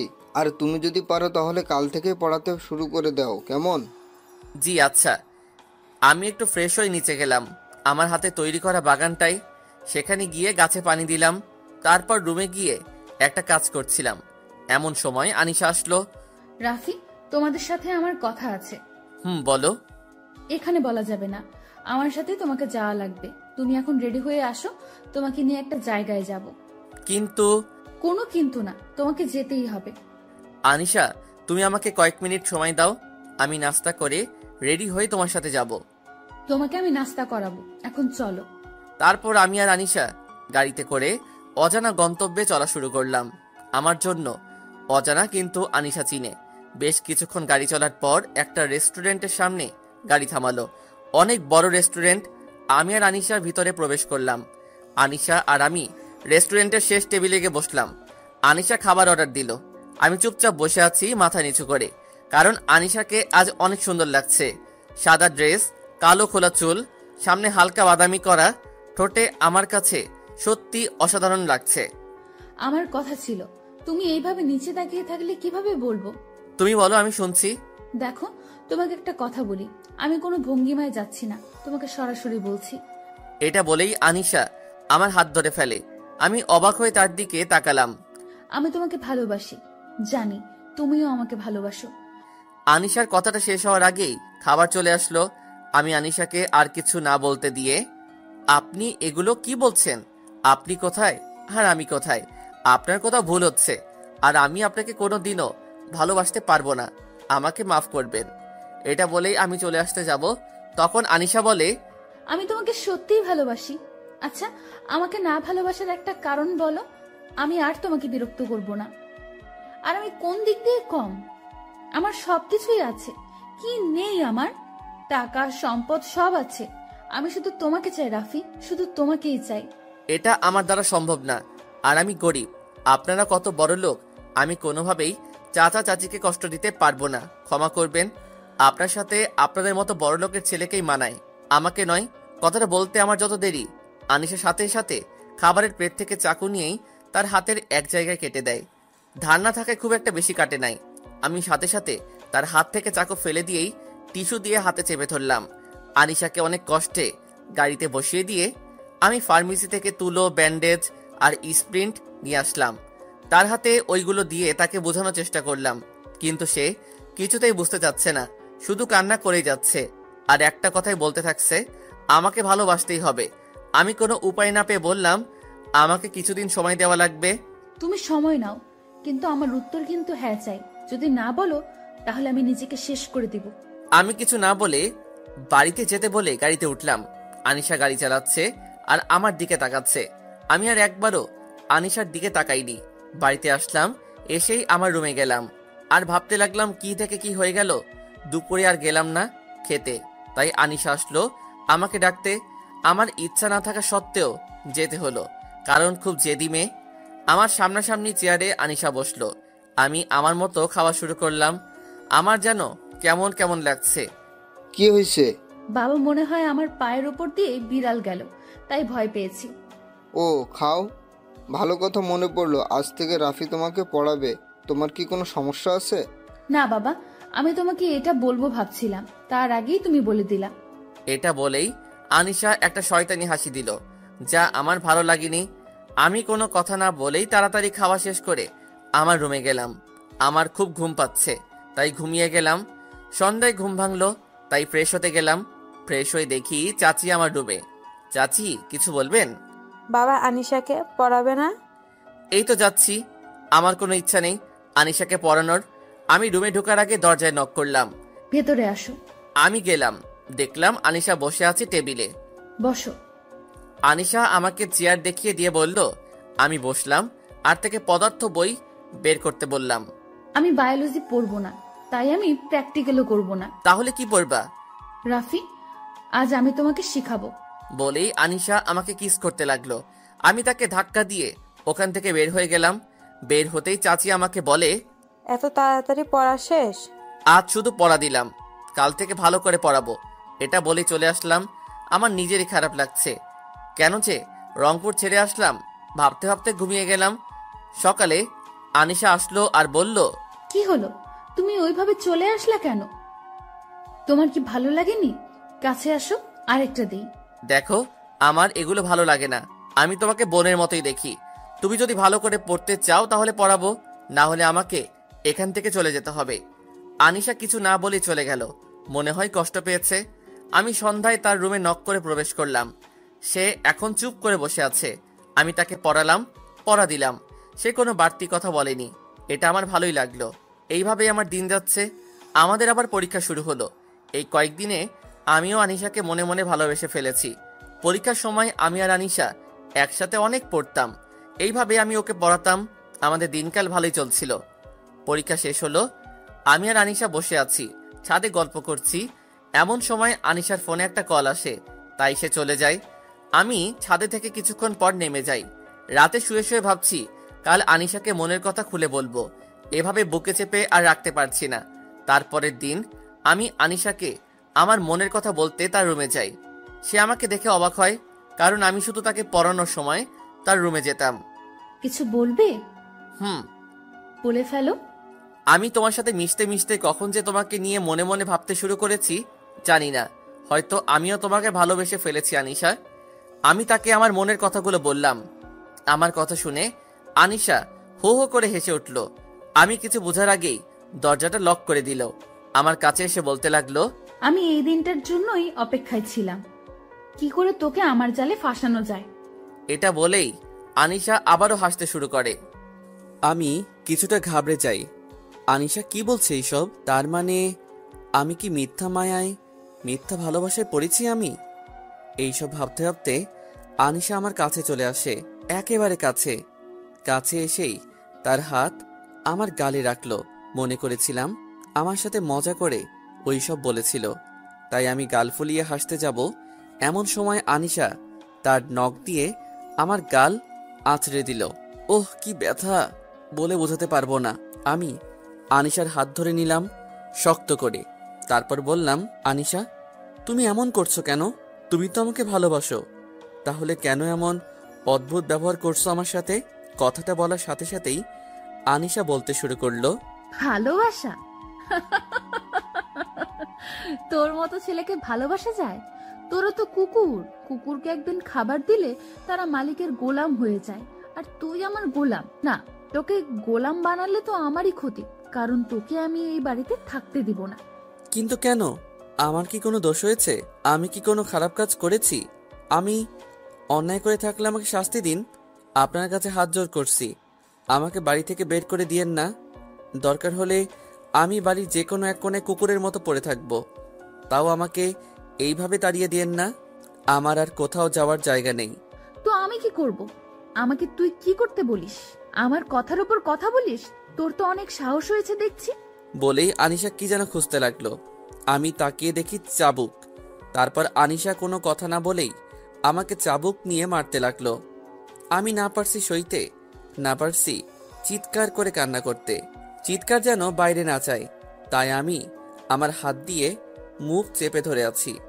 আমি ব্যথায় মাঝে মাঝে আটকে উঠছি, কিন্তু কিছুই করতে পারছি না। আমার শরীরে খুব ব্যথা করছে। কোনো রকম নিজেকে ধরে রেখেছি। আমার শরীর দিয়ে যে রক্ত বের হচ্ছে তা বেশ বুঝতে পারলাম। না, আমি আর পারছি না। আনিশা, আমাকে আর এইভাবে মেরো না, আমার খুব কষ্ট হচ্ছে। আমি তোমার কাছে ক্ষমা চাইছি। আমার ভালোবাসা কিন্তু মিথ্যা না, সত্যি সত্যি ভালোবেসেছি। তুমি আমাকে একেবারেই মেরে ফেলেও। আনিশা কিছুটা শান্ত হলো, তারপর বলতে শুরু করলো, তোর মতো ছোট লোকের বাচ্চা আমার বাড়ির কুকুর হওয়ারও যোগ্য না। তুই কেমনে ভাবলি তোরে আমি ভালোবাসি? কুকুরের দল বড়লোক দেখে লোভ সামলাতে পারে না। আমার চোখের সামনে আসলে তোকে যে আমি কি করব আমি নিজেই জানি না, তবে তোর ভালো কিছু হবে না এটা বলে দিলাম। তাহলে এতদিন কি শুধু ভালোবাসার নামে অভিনয় করে এসেছো? আরে যা তো, কানের কাছে ভ্যান ভ্যান এই সব সময় শুনতে ভালো লাগে না। আজ আমার অনেক ভালো লাগছে, আমি আমার প্রতিশোধ নিতে পারলাম। কথাটা বলার সাথে সাথেই কাকে যেন ফোন দিল দিয়ে। হ্যাঁ বাবু, তুমি কোথায় জানো বাবু? আজ অনেক খুশি আমি। তুমি এখনই চলো, আমি ঠিকানা মেসেজ করে দিচ্ছি। আমার সামনেই কথাগুলো বলল। আমি বুঝতে পারলাম তার মনে হয় মনের মানুষকে এইসব বলল। আমি আর আমার চোখের পানি লুকাতে পারলাম না, সরাসরি আমার রুমে এসে কাঁদলাম। চোখের পানি শুকিয়ে গেল, আমার মনের আগুন এখনো জ্বলতে থাকলো। সারা রাত আমার ঘুম আসলো না। আজান হচ্ছে, নামাজ পড়তে যাব। অজু করে বের হয়ে দেখি আনিশা রুমে এখনো আলো জ্বলছে, তাই আমি দেখার জন্য দরজায় নক দিলাম। কয়েকবার নক দেওয়ার পর দরজা খুললো, আর খোলার সাথে সাথেই আমার দুই গালে দুটো চর মেরে বলতে লাগলো, কুত্তার বাচ্চা, এখানে কি? ছোট লোকের বাচ্চা, ভাগ এখান থেকে। শালা তোর মতো লুচ্চা আমি একটাও দেখিনি। আমার চর মারার কারণে ঠোঁটটা কেটে গেছে। আনিশার কথায় তার থেকে বেশি কষ্ট হচ্ছে, তাই আমি একটু মুচকি হাসি দিয়ে বললাম, রাতে তো ঘুমাওনি, এখন না ঘুমালে শরীর খারাপ করবে। এটা বলে চলে আসলাম। চোখের পানি মুছতে মুছতে রুমে এসে নামাজ পড়ে দোয়াতে আনিশার ভালোর জন্য দোয়া করতে লাগলাম। চোখের পানি যেন থামছে না। এইভাবে চলতে থাকে আমার দিন। আনিশা আমাকে কষ্ট না দিলে তার দিন যেত না। এখন আমাকে কলেজে অপমান করে, সবার সামনে চর মারে। আমাকে কখনো তার চাকর বানায়, আবার কখনো তার গোলাম। কখনো আমাকে মানুষ বলে মনে করেই না। আমি আমার আব্বু আম্মুর কথা ভেবে এই বাড়ি থেকে কোথাও যেতে পারি না। আমার চাচা ব্যবসার কাজে দেশের বাইরে গেছে। আমার হাতে লাগানো গাছগুলো বেশ সুন্দরভাবে বেড়ে উঠছে। প্রতিদিনই পানি দেই। আনিশা আগের থেকে অনেক পাল্টে গেছে। চাচির সাথেও এখন খারাপ ব্যবহার করে। চাচি সুযোগ পেলেই অপমান করে দেয়। একদিন আমি আর চাচি বসে গল্প করছিলাম, এমন সময় আনিশা আসে, আমাকে আর চাচিকে দেখে দাঁড়িয়ে যায়। এই ছোট লোক তো আর এক ছোট লোকের সাথে গল্প করছে, হাউ ফানি। এটা বলেই তার রুমে চলে যায়। আনিশা আমাকে আর চাচিকে উদ্দেশ্য করে বলল, চাচি। আনিশার কথা শুনেই কাঁদতে লাগলো। কাঁদতে কাঁদতে নিজের রুমে চলে গেলেন। আমার এখন আর কিছু হয় না, অভ্যাস হয়ে গেছে। কিন্তু চাচির জন্যই খারাপ লাগলো। আমাদের এইচএসসি পরীক্ষার 1 মাস 13 দিন সময় আছে। আমার একটা নোট কিনা লাগবে গণিতের, তাই বাসা থেকে বের হলাম। বের হয়ে দেখলাম আনিশা আর একটা ছেলে বাইকে করে যেন কোথায় গেল। আনিশা এত রাতে কোথায় যেতে পারে? আর ওই ছেলেটাকে তো আমি চিনি, ও খুবই খারাপ ছেলে। আমি কিছু না ভেবে একটা ট্যাক্সিতে উঠে তাদের ফলো করতে লাগলাম। ফলো করতে করতে দেখলাম তারা একটা নির্জন একটা বাড়ির ভিতর ঢুকলো। আমি কিছু বুঝতে পারলাম না, ছেলেটার উদ্দেশ্য ভালো না। তারা বাড়ির ভিতর ঢুকে গেল, আমিও তাদের পিছু পিছু ঢুকলাম। সেখানে ভীষণ অন্ধকার ছিল, তাই অত ভালো মতো কিছু বোঝা যাচ্ছে না। আমি হঠাৎ একটা রুমের সামনে এসে থমকে দাঁড়ালাম, কারণ সেখানে আলো ছিল, আর ছিল কেমন অদ্ভুত গোঙানোর আওয়াজ। আমি ভয়ে ভয়ে রুমের ভিতর প্রবেশ করেই আমার চোখ দুটো পড়ে যাওয়ার মতো অবস্থা, কারণ ছেলেটা আনিশাকে বন্দি করে তার জামা কাপড় খুলে দিচ্ছে, আর আনিশার মুখে কাপড় দিয়ে আটকানো আছে, যার ফলে সে চিল্লাতে পারছে না। আনিশার সাথে সাথে ছেলেটাও আমাকে দেখে ফেলেছে, তাই আমি বাধ্য হয়েই তাদের সামনে চলে আসি। আর ছেলেটা আমাকে দেখেই বন্দুক বের করে নিল। আমি এখন কি করব ভাবছি। ও, পেয়েছি। আমি ছেলেটাকে উদ্দেশ্য করে বললাম, তুমি কি শুধু আনিশাকে একাই ভোগ করবে? আমারও অনেক দিনের ইচ্ছা, আমাকে তোমার বন্ধু করে নাও। তোমারই ভালো হবে। ছেলেটা কিছু একটা ভাবছে। আনিশা আমার দিকে অবাক হয়ে তাকিয়ে আছে, হয়তো নিজের কানকে বিশ্বাস করতে পারছে না। তুই ঠিক বলেছিস, এই মেয়েটা যা জিনিস না, একে একা খেয়ে শেষ করা যাবে না। তোকে ভাগ দিব, কিন্তু আমার একটা শর্ত আছে। কি শর্ত? তাকে একটা থাপ্পড় মার, শালির কি তেজ, আর সব তেজ গুঁড়ো করে দেব। আমার খারাপ লাগলেও কিছু করতে পারছি না, তাই তার কথায় একটা থাপ্পড় মারি। এতে আনিশারও কিছু করার নেই। আমি তাকে থাপ্পড় মেরে দিলাম। বিশ্বাস করেন, আমার অনেক কষ্ট হয়েছে। মনে হচ্ছে আমার বুক ফেটে হার্ট বের হয়ে যাচ্ছে। আমি ছেলেটাকে বললাম, আমরা এখন একটু মজা করি, আছে নাকি ওইসব? আরে আছে, আমার বাড়ি এখানে, সব আছে। এটা বলেই পাশের রুমে গেল, আর আমি তখন ওর পিছু গেলাম। আর ও রুমে যাওয়া মাত্রই আমি ওকে বাইরে থেকে লক করে দেই। ছেলেটাকে আটকে দিয়ে আমি সাথে সাথেই পুলিশকে ফোন দিয়ে জানিয়ে দিলাম। আনিশার কাছে গিয়ে দেখি ও হতাশ হয়ে গেছে। আমি সাথে সাথেই ওকে বাঁধন থেকে মুক্ত করে আমি ওকে নিয়ে বাড়িতে চলে আসি। ওকে মনে হয় এমন কিছু খাওয়ানো হয়েছে যার কারণে ও কেমন যেন করছে। আমি আর আনিশা কোনো মতে বাড়িতে পৌঁছালাম। তারপর বাড়িতে গিয়েই দেখি চাচি বসে আছে। আনিশার এমন অবস্থা দেখে বলে, কি হয়েছে? তারপর আমি বললাম, আমি আর তানিশা একটু বাইরে ঘুরতে গেছিলাম, আর আনিশার একটু মাথাটা ঘুরছে। ওকে ওর রুমে রেখে শুয়ে দিয়েই চাচি আর আমি আমাদের রুমে গেলাম। সকালে কারো চিৎকারে আমার ঘুম ভেঙে গেল। তাকিয়ে দেখি আনিশা আর চাচি আমার রুমের সামনে। তাই আমি তাড়াতাড়ি উঠে গেলাম। দরজার কাছে যেতেই চাচি আমাকে ঠাস করে একটা চড় বসিয়ে দিল। গাল অনেক ব্যথা করছে। আমি কিছু বুঝতে পারলাম না, তাই অবাক হয়ে তাদের দিকে চেয়ে আছি। একবার তানিশার দিকে চেয়ে আছি, আবার চাচির দিকে। এমন সময় চাচি আমার কলার ধরে বলতে লাগলেন, তোকে আমি কত বিশ্বাস করে আমার এই বাড়িতে থাকতে দিলাম, আর তুই আমার বিশ্বাসের এমন মূল্য দিবি? আমি ভাবিনি কোনো দিনও। তুই আমার সব বিশ্বাস নষ্ট করলি। তোকে কত ভালোবেসেছিলাম, তোকে কোনো দিনও আমার অন্য চোখে দেখিনি, আর তুই কি করলি? আমার মেয়েটার সর্বনাশ করলি। আমি চাচির কথা শুনে আকাশ থেকে পড়লাম। উনি কি বলছেন এগুলো? আমি আবার আনিশার সাথে কি করলাম? আনিশাকে তো অসম্মানের হাত থেকে আমি বাঁচালাম। তাহলে কি আনিশা আমাকে মিথ্যা অপবাদ দিয়ে বাড়ি থেকে বের করে দেওয়ার জন্য এসব করছে? চাচি আমাকে বাড়ির বাইরে বের করে দিলেন। আমি কোথায় যাব? আমার তো কেউ নেই এই অচেনা জায়গায়। আর আমার মনে হয় চাচি হয়তো এমনি আমার উপর রাগ করে আছে, তাই হয়তো এমনটা করছে। রাগ কমে গেলে আবার আমাকে বাড়ির ভিতরে নিবে, তাই আমি বাড়ির গেটের সামনে দাঁড়িয়ে আছি। সকালে নাস্তাও হয়নি। আজ মনে হচ্ছে রোদের তাপ অন্য দিনের থেকে বেশি। অনেকক্ষণ হলো দাঁড়িয়ে আছি, না কেউ আসছে না। তাই ভাবলাম একটু দেখে আসি ভিতরে কিছু হচ্ছে নাকি। যেই ভাবা সেই কাজ, বাড়ির ভিতরে ঢুকলাম। ঢুকতেই আনিশা আমাকে দেখে তার হাতে গ্লাস ছিল, আর সেটা আমার দিকে ছুঁড়ে দিল। আমি কিছু বোঝার আগেই আমার কপালে লেগে আমার কপাল কেটে গেল, আর সাথে সাথেই রক্তে আমার জামা পুরো লাল করে দিল। আমি অবাক দৃষ্টিতে আনিশার দিকে তাকিয়ে আছি, কারণ এই সেই মেয়ে যে আমাকে এত ভালোবাসতো। আমি না খেলে সেই খেত না।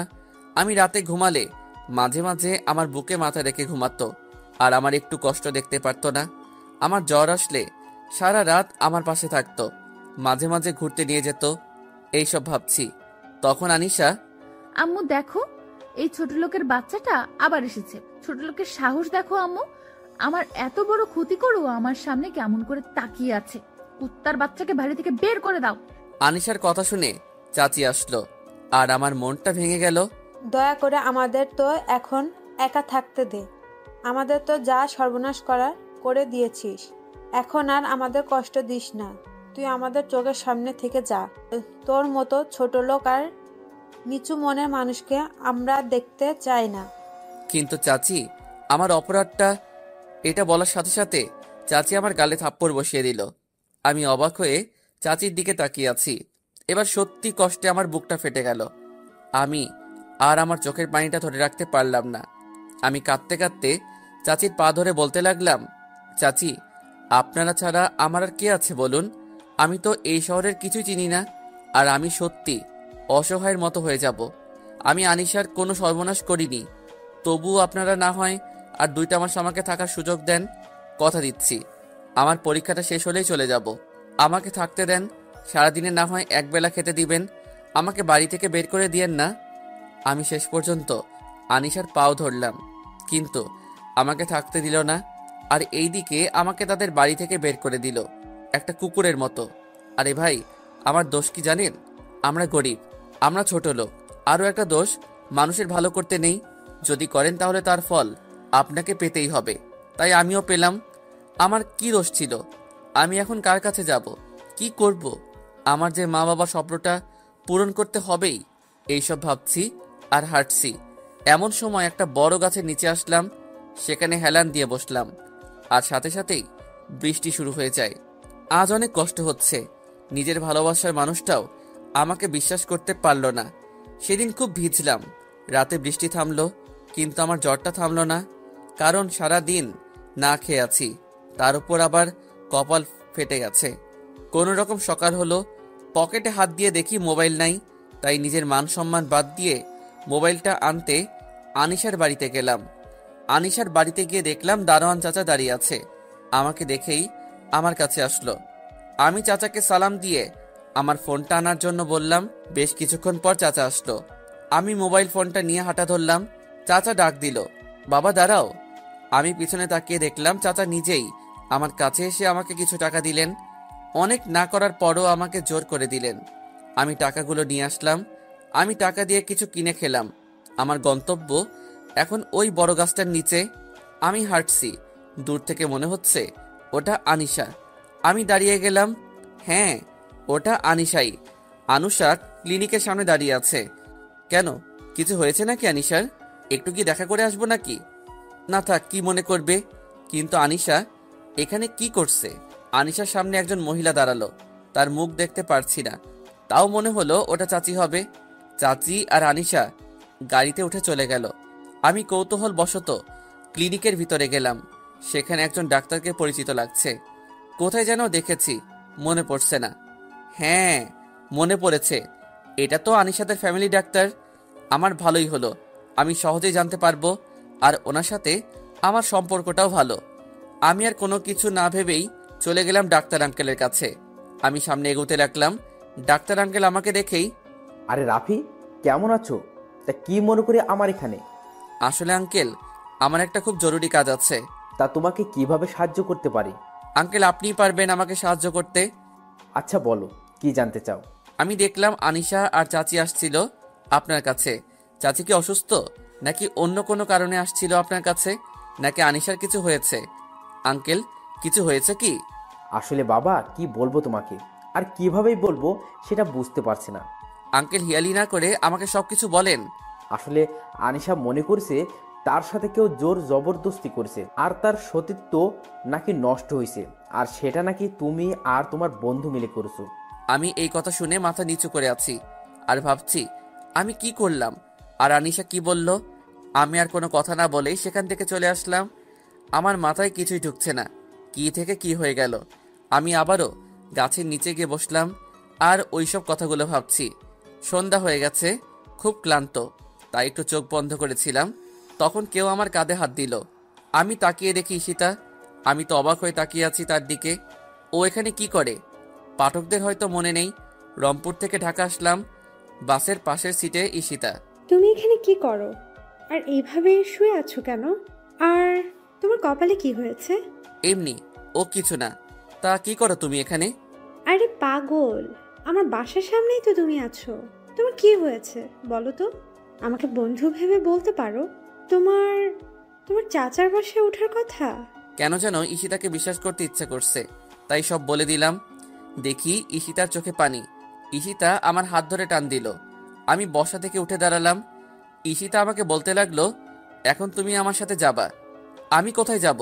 তোমাকে কোনো কথা বলতে হবে না, আর আমার সাথে গেলেই হবে। আমি সত্যি আর নতুন করে অপমানিত হতে পারবো না, আমাকে মাফ করো। ঈশিতা আমাকে জোর করে নিয়ে গেল তার বাড়িতে। তার বাড়ির অবস্থা মোটামুটি মধ্যবিত্ত পরিবার। সে আমাকে তার পরিবারের সাথে আমাকে পরিচয় করে দিল। তার পরিবারের লোকজন খুব ভালো। ঈশিতার কথায় আমাকে তাদের বাড়িতে থাকতে দিলেন। আমি ঈশিতাকে বললাম, ঈশিতা, আমার জন্য তোমাদের কষ্ট করা লাগবে না, তোমরা থাকো, আমি যাই। ঈশিতা আমার হাত ধরে বলল, সবাইকে আনিশার মতো মনে করো কেন? বন্ধুর বাড়িতে তো থাকাই যায় নাকি? আমি অনেক চিন্তা ভাবনা করলাম, যেভাবেই হোক আমি পরীক্ষাটা দিব, তাই রাজি হলাম। ঈশিতা আমাকে একটা ঘর দেখিয়ে দিল আর বলল ফ্রেশ হয়ে আসো। আমি ফ্রেশ হয়ে আসলাম। সবাই একসাথে রাতের খাবার খেলাম। ঈশিতার বাবা নেই, তার আম্মা আর একটা বড় ভাই আছে। উনি ব্যবসার কারণে বেশিরভাগ সময় বাইরে থাকে। ঈশিতা তার ভাইয়ার রুমে আমার থাকার ব্যবস্থা করলো। আনিশাদের ওখান থেকে আসার সময় দারোয়ান চাচার হাতে একটা চিঠি দিয়ে এসেছিলাম আর বলেছিলাম পরীক্ষাটা শেষ হলে যেন আনিশাকে দেওয়া হয়। আর ওইদিকে আনিশার রিপোর্ট ঠিক আছে, তার সতীত্ব ঠিক আছে, তারপরেও তার মনে কোনো আক্ষেপ নাই। আমাকে তো তারা বাড়িছাড়া করতে পেরেছে, কিন্তু চাচি তার ভুল বুঝতে পেরেছে। এখন কিছুই করার নেই। ঈশিতা আর আমি একসাথেই পড়তাম, তাই তার বইগুলো নিয়ে আমি আর ঈশিতা পড়তাম। পরীক্ষার আর কিছুদিন বাকি আছে। আমার আর ঈশিতার প্রস্তুতি ভালোই। আমরা সারাদিনই একসাথে পড়াগুলো করতাম, গল্প করতাম, অনেক মজা করতাম। প্রথম পরীক্ষা আমার আর ঈশিতার একই কলেজে পরীক্ষার সিট বসেছে। আর আমি পরীক্ষার রুমে ঢুকতে দেখলাম আনিশা আর তার বান্ধবীরা সবাই গল্প করছে।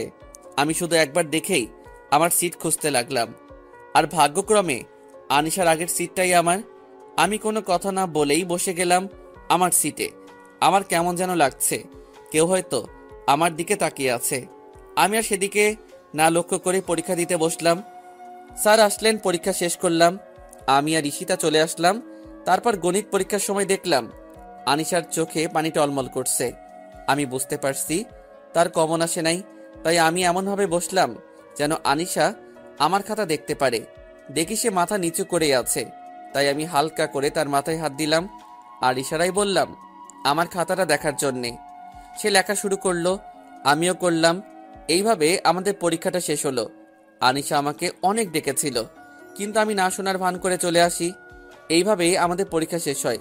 আমি বুঝতে পারি আনিশা আমার উপর দুর্বল হয়ে গেছে। আমার পরীক্ষা শেষ হওয়ায় ঈশিতাকে নিয়ে ঘুরতে যাই, কারণ কাল আমি রংপুরে চলে যাব।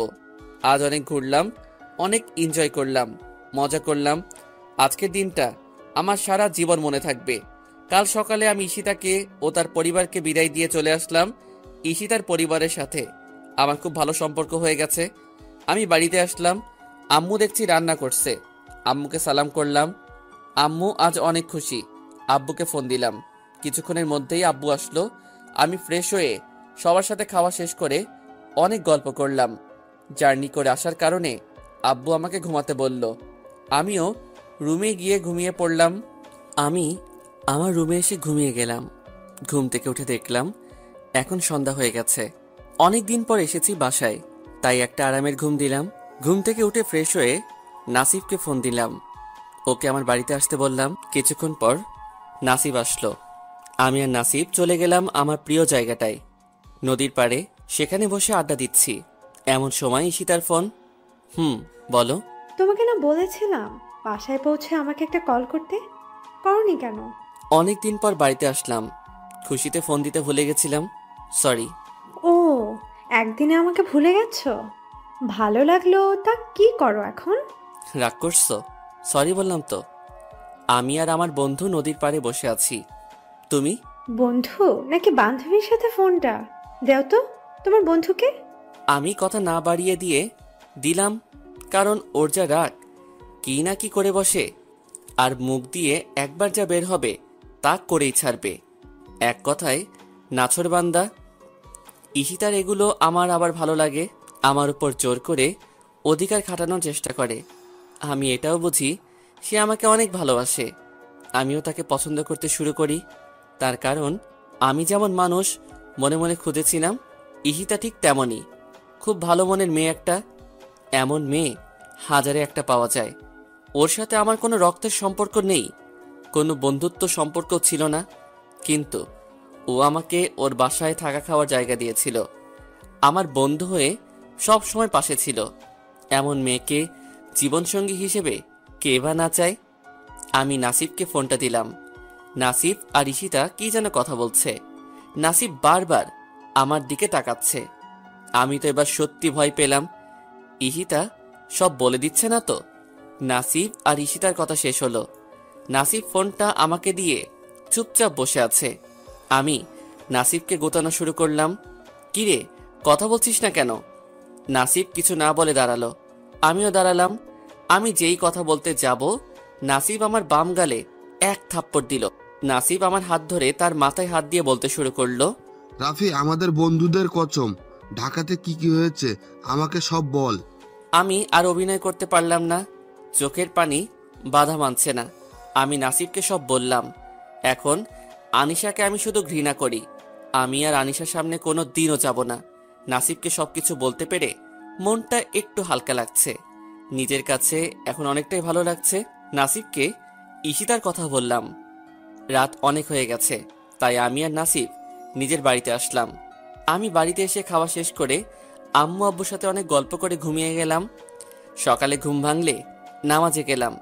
নামাজ থেকে এসে আব্বুকে বললাম, আব্বু, আমিও আপনার সাথে কাজ করতে চাই। এখন তো আমি ফাঁকাই আছি, এই সময় কাজ করতে পারলে একটু ভালো হতো। আব্বু আম্মুর সাথে পরামর্শ করে বলল, কাজ কিন্তু খুব কঠিন, কিন্তু তুমি যখন চাইছো চলো না একদিন আমার সাথে। কাজ করতে ভালো না লাগলে আমাকে বলবা, কেমন? তোমার বেশি কষ্ট হলে আমি তোমাকে আর কাজ করতে দিব না। আব্বু, আপনি কোনো চিন্তা করেন না, আমাকে আপনার সাথে কাজে নেন, আমি পারবো ইনশাল্লাহ। আমি আর আব্বু কাজে গেলাম। আমি আব্বুর সাথে রাজমিস্ত্রির কাজ করতে গেলাম। আজ আমার কাজ হলো ইট নিয়ে 3য় তলায় দিয়ে আসা। আমার সাথে আরও একজন ছিল। আমি কয়েকবার কাজ করার পর আর পারছি না, তাও করতে লাগলাম। আমার পুরো শরীর ঘেমে গেছে। আমি আমার মতো কাজ করলাম। আজ অনেক ক্লান্ত লাগছে। আমার হাতে ফোসা পড়ে গেছে, হাত জ্বলছে। তবে কাজ শেষে যখন 300টা টাকা পেলাম, মনে হলো আমার কাছে এগুলো কোনো কষ্টই না। আমার জীবনে প্রথম রোজগারের টাকা। আজ আমি অনেক খুশি। সন্ধ্যার পর কাজ শেষ করে আমি আর আব্বু একসাথে কাজ করে বাসায় ফিরলাম। অনেকটা ক্লান্ত লাগছে। আমি আমার জীবনের প্রথম রোজগারের টাকা আম্মুর হাতে তুলে দিলাম। এতে আম্মু এত খুশি হলো যে বলার মতো না। আম্মু কেঁদে ফেলেছে। আমি আম্মুকে সান্ত্বনা দিলাম, আম্মু, তোমার এই ছোট ছেলেটা আর আগের ছেলেটা নেই, সে এখন বড় হচ্ছে। দোয়া করো আম্মু, জীবনে যেন কিছু একটা করতে পারি। আমি আজ একটু তাড়াতাড়ি খাওয়া দাওয়া করেই ঘুমাতে গেলাম, কিন্তু আমার শরীর খুব ব্যথা করছে। এখন কোনো রকমে ঘুমাতে পারলাম। মাঝরাতে আমার ঘুম চলে আসলো। আমি ঘুমিয়ে গেলাম। সকালে উঠলাম, নামাজ পড়ে এসে নাস্তা করে আব্বুর সাথে কাজে গেলাম। এইভাবেই দিন কাটতে লাগলো। মাঝে মাঝে ঈশিতার সাথে কথা হয়। আনিশাও আমাকে ফোন দেয়, কিন্তু আমি ধরি না। আমার ওর উপর এখন কোনো ফিলিংস নেই। হয়তো সে এখন চিঠিটা পেয়ে গেছে। আমি চিঠিতে বেশি কিছু লিখি নাই, ম্যাম, পৃথিবীর সবাইকে এক মনে করতে নেই, আর যে যেরকম কাজ করবে সে তার ফল পাবেই। আপনিও পাবেন, তবে হয়তো সেই দিন এমন কিছু হবে কিছুই করতে পারবেন না। আমি সত্যি আপনাকে ভালোবাসতে চেয়েছিলাম, আপন করতে চেয়েছিলাম। ঠিকভাবে খোঁজ খবর নিয়ে দেখেন। চোখ থাকলে দেখতে পাবেন, মুখ থাকলে বলতে পারবেন, আর কান থাকলে শুনতে পাবেন। আল্লাহ না করুক এই রাফির কারণে আপনাকে চোখের পানি ফেলা লাগে। দোয়া করি ভালো থাকবেন। চাচা চাচিরে দেখে রাখবেন, তারা মাটির মানুষ, খুব ভালো তারা। ইতি, এই পৃথিবীর পরিচিত মানুষ, ছোট লোক। এখন প্রায় আমি আর আব্বু কাজে যাই। এখন আর আল্লাহর রহমতে কাজ করলে আর কোনো সমস্যা হয় না। এইভাবেই আমার আড্ডা, কাজ আর ঈশিতাকে নিয়ে আর বাবা মাকে নিয়েই ভালোই আছি। আজ কাজ করে বাড়িতে এসে দেখি আমাদের বাড়ির সামনে গাড়ি। ভালো করে দেখে চিনতে পারলাম এটা ছোট আব্বুর গাড়ি। কিন্তু এখানে কেন? তার মানে কি ছোট আব্বু আমাদের বাড়িতে এসেছে? এইসব ভাবতে ভাবতে বাড়ির ভিতরে ঢুকে দেখি আমাদের ছোট ড্রাইনিং রুমে চাচা চাচি বসে আম্মু আব্বুর সাথে গল্প করছে। আসসালামু আলাইকুম ছোট আব্বু। ওয়ালাইকুম আসসালাম বাবা। রাফি, তোমার এমন অবস্থা কেন? কাজে গেছিলাম, আপনারা গল্প করেন, আমি ফ্রেশ হয়ে আসছি। আমি আমার রুমে ঢুকে তো অবাক, দেখি আনিশা আমার রুমে বসে বসে আমার আঁকা পেন্টিংগুলো দেখছে। আমি কিছু না বলে আমার কাপড় নিয়ে বাথরুমে গিয়ে গোসল করে ফ্রেশ হয়ে বের হলাম। রাফি, কেমন আছো? কুকুর তো সবসময় রাস্তায় থাকে, কুকুর কেমন থাকে তা নিশ্চয়ই আপনার অজানা নয় ম্যাডাম। আমাকে ক্ষমা করে দাও প্লিজ, আমি আমার ভুল বুঝতে পেরেছি। ছোট লোকরা কারো উপর রাগ করে থাকে না, এটা তাদের সামর্থ্যের মধ্যে পড়ে না। এখন আপনি এখান থেকে যান। তোমার পায়ে পড়ে আমাকে ক্ষমা করে দাও। দেখুন, আব্বু আম্মু শুনতে পাবে, আমি ক্ষমা করেছি। এখন এখান থেকে যান প্লিজ, আমার ক্লান্ত লাগছে। আনিশা চলে গেল। আমি বিছানায় গাটা হেলে দিলাম। কখন যে ঘুমিয়ে গেছি। আম্মুর ডাকে ঘুম ভাঙলো। বাবা রাফি, খেতে আয়। যাচ্ছি। আম্মু শোনো। বল। ছোট আব্বুরা এখানে এসেছে কেন? তোকে নিয়ে যেতে এসেছে। না আম্মু, আমি তোমাদের ছেড়ে আর কোথাও যাব না। এখন তো আমার পড়া নেই। এইসব পরে হবে, এখন খেতে আয়। আম্মু তুমি যাও, আমি ফ্রেশ হয়ে আসছি। আমি ফ্রেশ হয়ে খেতে গেলাম। আমার পাশে আনিশা বসেছে। আমার অসহ্য লাগছে ওর পাশে বসে থাকতে। রাফি, তুমি কি আমাদের সাথে কাল ঢাকায় যাবে? ছোট আব্বু, এখন যে কি করব? রেজাল্ট বের হোক, যদি ভালো ভার্সিটিতে চান্স পাই তখন দেখা যাবে। আর আব্বু আম্মু ছাড়া থাকতে আমার ভালো লাগে না। না আব্বু, রাফি আমাদের সাথেই থাকবে। রাফি ঠিকই বলেছে। এখন যে কি করবে? আমাদের সাথে কয়েকদিন থাক। আব্বু, তাহলে আমি এখানে থাকি, রাফির সাথে আমি ঢাকায় যাব। আমার ভীষণ রাগ উঠছে মেয়েটার উপর। এখানে যে কি মতলব নিয়ে এসেছে আল্লাহ। আর এই ছলনাময় মেয়েটাই ভালো জানে এত নিখুঁত অভিনয় মানুষ করতে পারে। আপনি এখানে থাকতে পারবেন না। থাকা খাওয়া সবই কষ্টের। আর আপনাকে ছাড়া চাচা চাচিও থাকতে পারবে না। রাফি ঠিকই বলেছে মা, আমাদের এখানে তোমার কষ্ট হবে। তুমি কাল রাফির সাথে ভালো করে গ্রামটা ঘুরে দেখিও। আনিশার ন্যাকামিগুলো আমার আর সহ্য হচ্ছে না। তাড়াতাড়ি খেয়ে ওখান থেকে চলে আসলাম। রুমে এসে নাসিবকে কল দিলাম। হ্যাঁ রাফি বল। আমি আজ তোর সাথে থাকবো। আমাদের বাড়িতে আত্মীয় এসেছে। চলে আয়, তোর সাথে থাকতে আমারও ভালো লাগবে। দারুণ মজা হবে। দোষ আয়। আমি একটু পর আসছি। আমাদের বাড়িতে রুম মাত্র 4টা। 3টা থাকার ঘর, একটাতে আব্বু আম্মু থাকে, একটাতে আমি, আর একটা আত্মীয় স্বজন আসলে, আর একটা রান্নাঘর। আমি শুয়ে শুয়ে ফোনে গেম খেলছি। এমন সময় আনিশা আসলো। তুমি আমার সাথে এমন করছো কেন রাফি? আপনাকে আমার সহ্য হয় না। আমি আপনার কাছে হাত জোর করে ক্ষমা চাচ্ছি। আমার আব্বু আম্মুর কাছে আমাকে ছোট করবেন না। তারা আমাকে অনেক ভালোবাসে। যদিও ভালোবাসা মানে আপনি বুঝেন না। আমার ভুল আমি বুঝতে পেরেছি। আমি এখন সত্যিই তোমাকে ভালোবাসি রাফি। আপনার মুখে সত্যি কোনটা মিথ্যা কোনটা আমি বুঝতে পারি না। আমি আর তানিশার কথা না শুনে রুম থেকে বের হয়ে আসলাম। আম্মু, আমি নাসিবের বাসায় যাচ্ছি থাকতে। সাবধানে যা। আচ্ছা। আমি নাসিবের বাসায় যাচ্ছি। এমন সময় ফোনটা বেজে উঠল। ঈশিতা কল করেছে। হ্যালো। কেমন আছো? ভালো, তুমি? ভালো। রাতে খেয়েছো? তুমি? কি করো? হাঁটতেছি। তুমি? শুয়ে আছি। এত রাতে তুমি বাইরে হাঁটছো? যাও, বাসায় যাও, এখনই যাও বলছি। পাগলিটা শাসনগুলো আমার অনেক ভালো লাগে। নাসিবের বাসায় যাচ্ছি। এত রাতে কেন? কি কাজ আছে? সকালে যাওয়া যেত না? যদি কিছু একটা হয়ে যায়? আরে বাবা, এটা শহর না, গ্রাম। বেশি গাড়ি চলে না। তুমি টেনশন করো না। আমি এত কিছু শুনতে চাই না। তুমি বাড়ি ফিরে যাবা কি না সেটাই বলো। আমাদের বাসায় আত্মীয় এসেছে, তাই থাকার জায়গা নেই। তাই নাসিবের কাছে থাকার জন্য যাচ্ছি। ও, আগে বলবা না কোনো আত্মীয় এসেছে? আনিশা আর ওর আব্বু আম্মু। তোমাকে বাসা থেকে কুত্তার মতো ব্যাত করে দিয়ে, মিথ্যা ভালোবাসার জীবনটা নষ্ট করে দিয়ে এখানে এসেছে কেন? জানি না, ওকে আমার অসহ্য লাগে। এখন বাই, আমি নাসিবের বাসায় চলে আসছি। রাফি শুনো, তুমি কি এখনো আনিশাকে ভালোবাসো? না, আর কখনো না। খুব ঘৃণা করি আমি। ওকে, বাই, গুড নাইট। আমি জানি ঈশিতা আমাকে খুব ভালোবাসে। ওকে ভালোবাসার ইচ্ছা আমার মনেও জাগে, কিন্তু তা সম্ভব না কখনো। ওর বিয়ে হবে বড় কোনো চাকরিজীবীর সাথে, আর আমার বিয়ের আগে আমার পক্ষে ভালোবাসা সম্ভব না আর কাউকে। যদিও আমি জানি ঈশিতার মতো মেয়ে লাখে একটা হয়। এই একটা পাওয়ার ভাগ্য নিয়ে আমি জন্মাইনি। আমি নাসিবের কাছে আসলাম। কে এসেছে রে? আনিশা আর চাচা চাচি। কি বলিস? কখন এসেছে? জানি না। আমি কাজ থেকে বাসায় ফিরে দেখি ওরা আমাদের বাড়িতে। এখন এসেছে? আমাকে ঢাকায় নিয়ে যেতে। তা তুই কি যাবি? তোর কি মনে হয় এত কিছুর পরও আমি ওদের এখানে যাব? আমরা দুই বন্ধু অনেকক্ষণ গল্প করতে করতে ঘুমিয়ে গেলাম। ফজরের আজানে ঘুম ভাঙলো। নাসিবকে ডাকিয়ে উঠিয়ে দুইজনে নামাজ পড়তে আসলাম। নামাজ পড়ে একটু হাঁটাহাঁটি করে আমি আমার বাসায়, নাসিব ওর বাসায় চলে গেল। আমি বাসায় গিয়ে দেখি আনিশা বাসার সামনে দাঁড়িয়ে আছে। আমি ওকে দেখেও না দেখার ভান করে চলে আসতেছি। রাফি! আমি না শোনার ভান করে চলে আসছি। তানিশা আমার পিছু পিছু আসলো। বড় আম্মু, বড় আম্মু। মা বল। রাফিকে বলো না আমাকে গ্রামটা ঘুরিয়ে দেখা, এখানে সকালটা ভালো লাগছে। রাফি, তুই কি কানে শুনতে পাচ্ছিস না? যা ওকে ঘুরিয়ে দেখা। আসুন। আনিশা আমার সাথে সাথে হাঁটছে, দুইজনে চুপচাপ হাঁটছি। ওয়াও, অনেক সুন্দর পাখির দলগুলো। আমি চুপচাপ হাঁটছি, আনিশা পিছে গেছিল, তাই দৌড়ে এসে আমার হাত ধরলো। এত জোরে কেউ হাঁটে?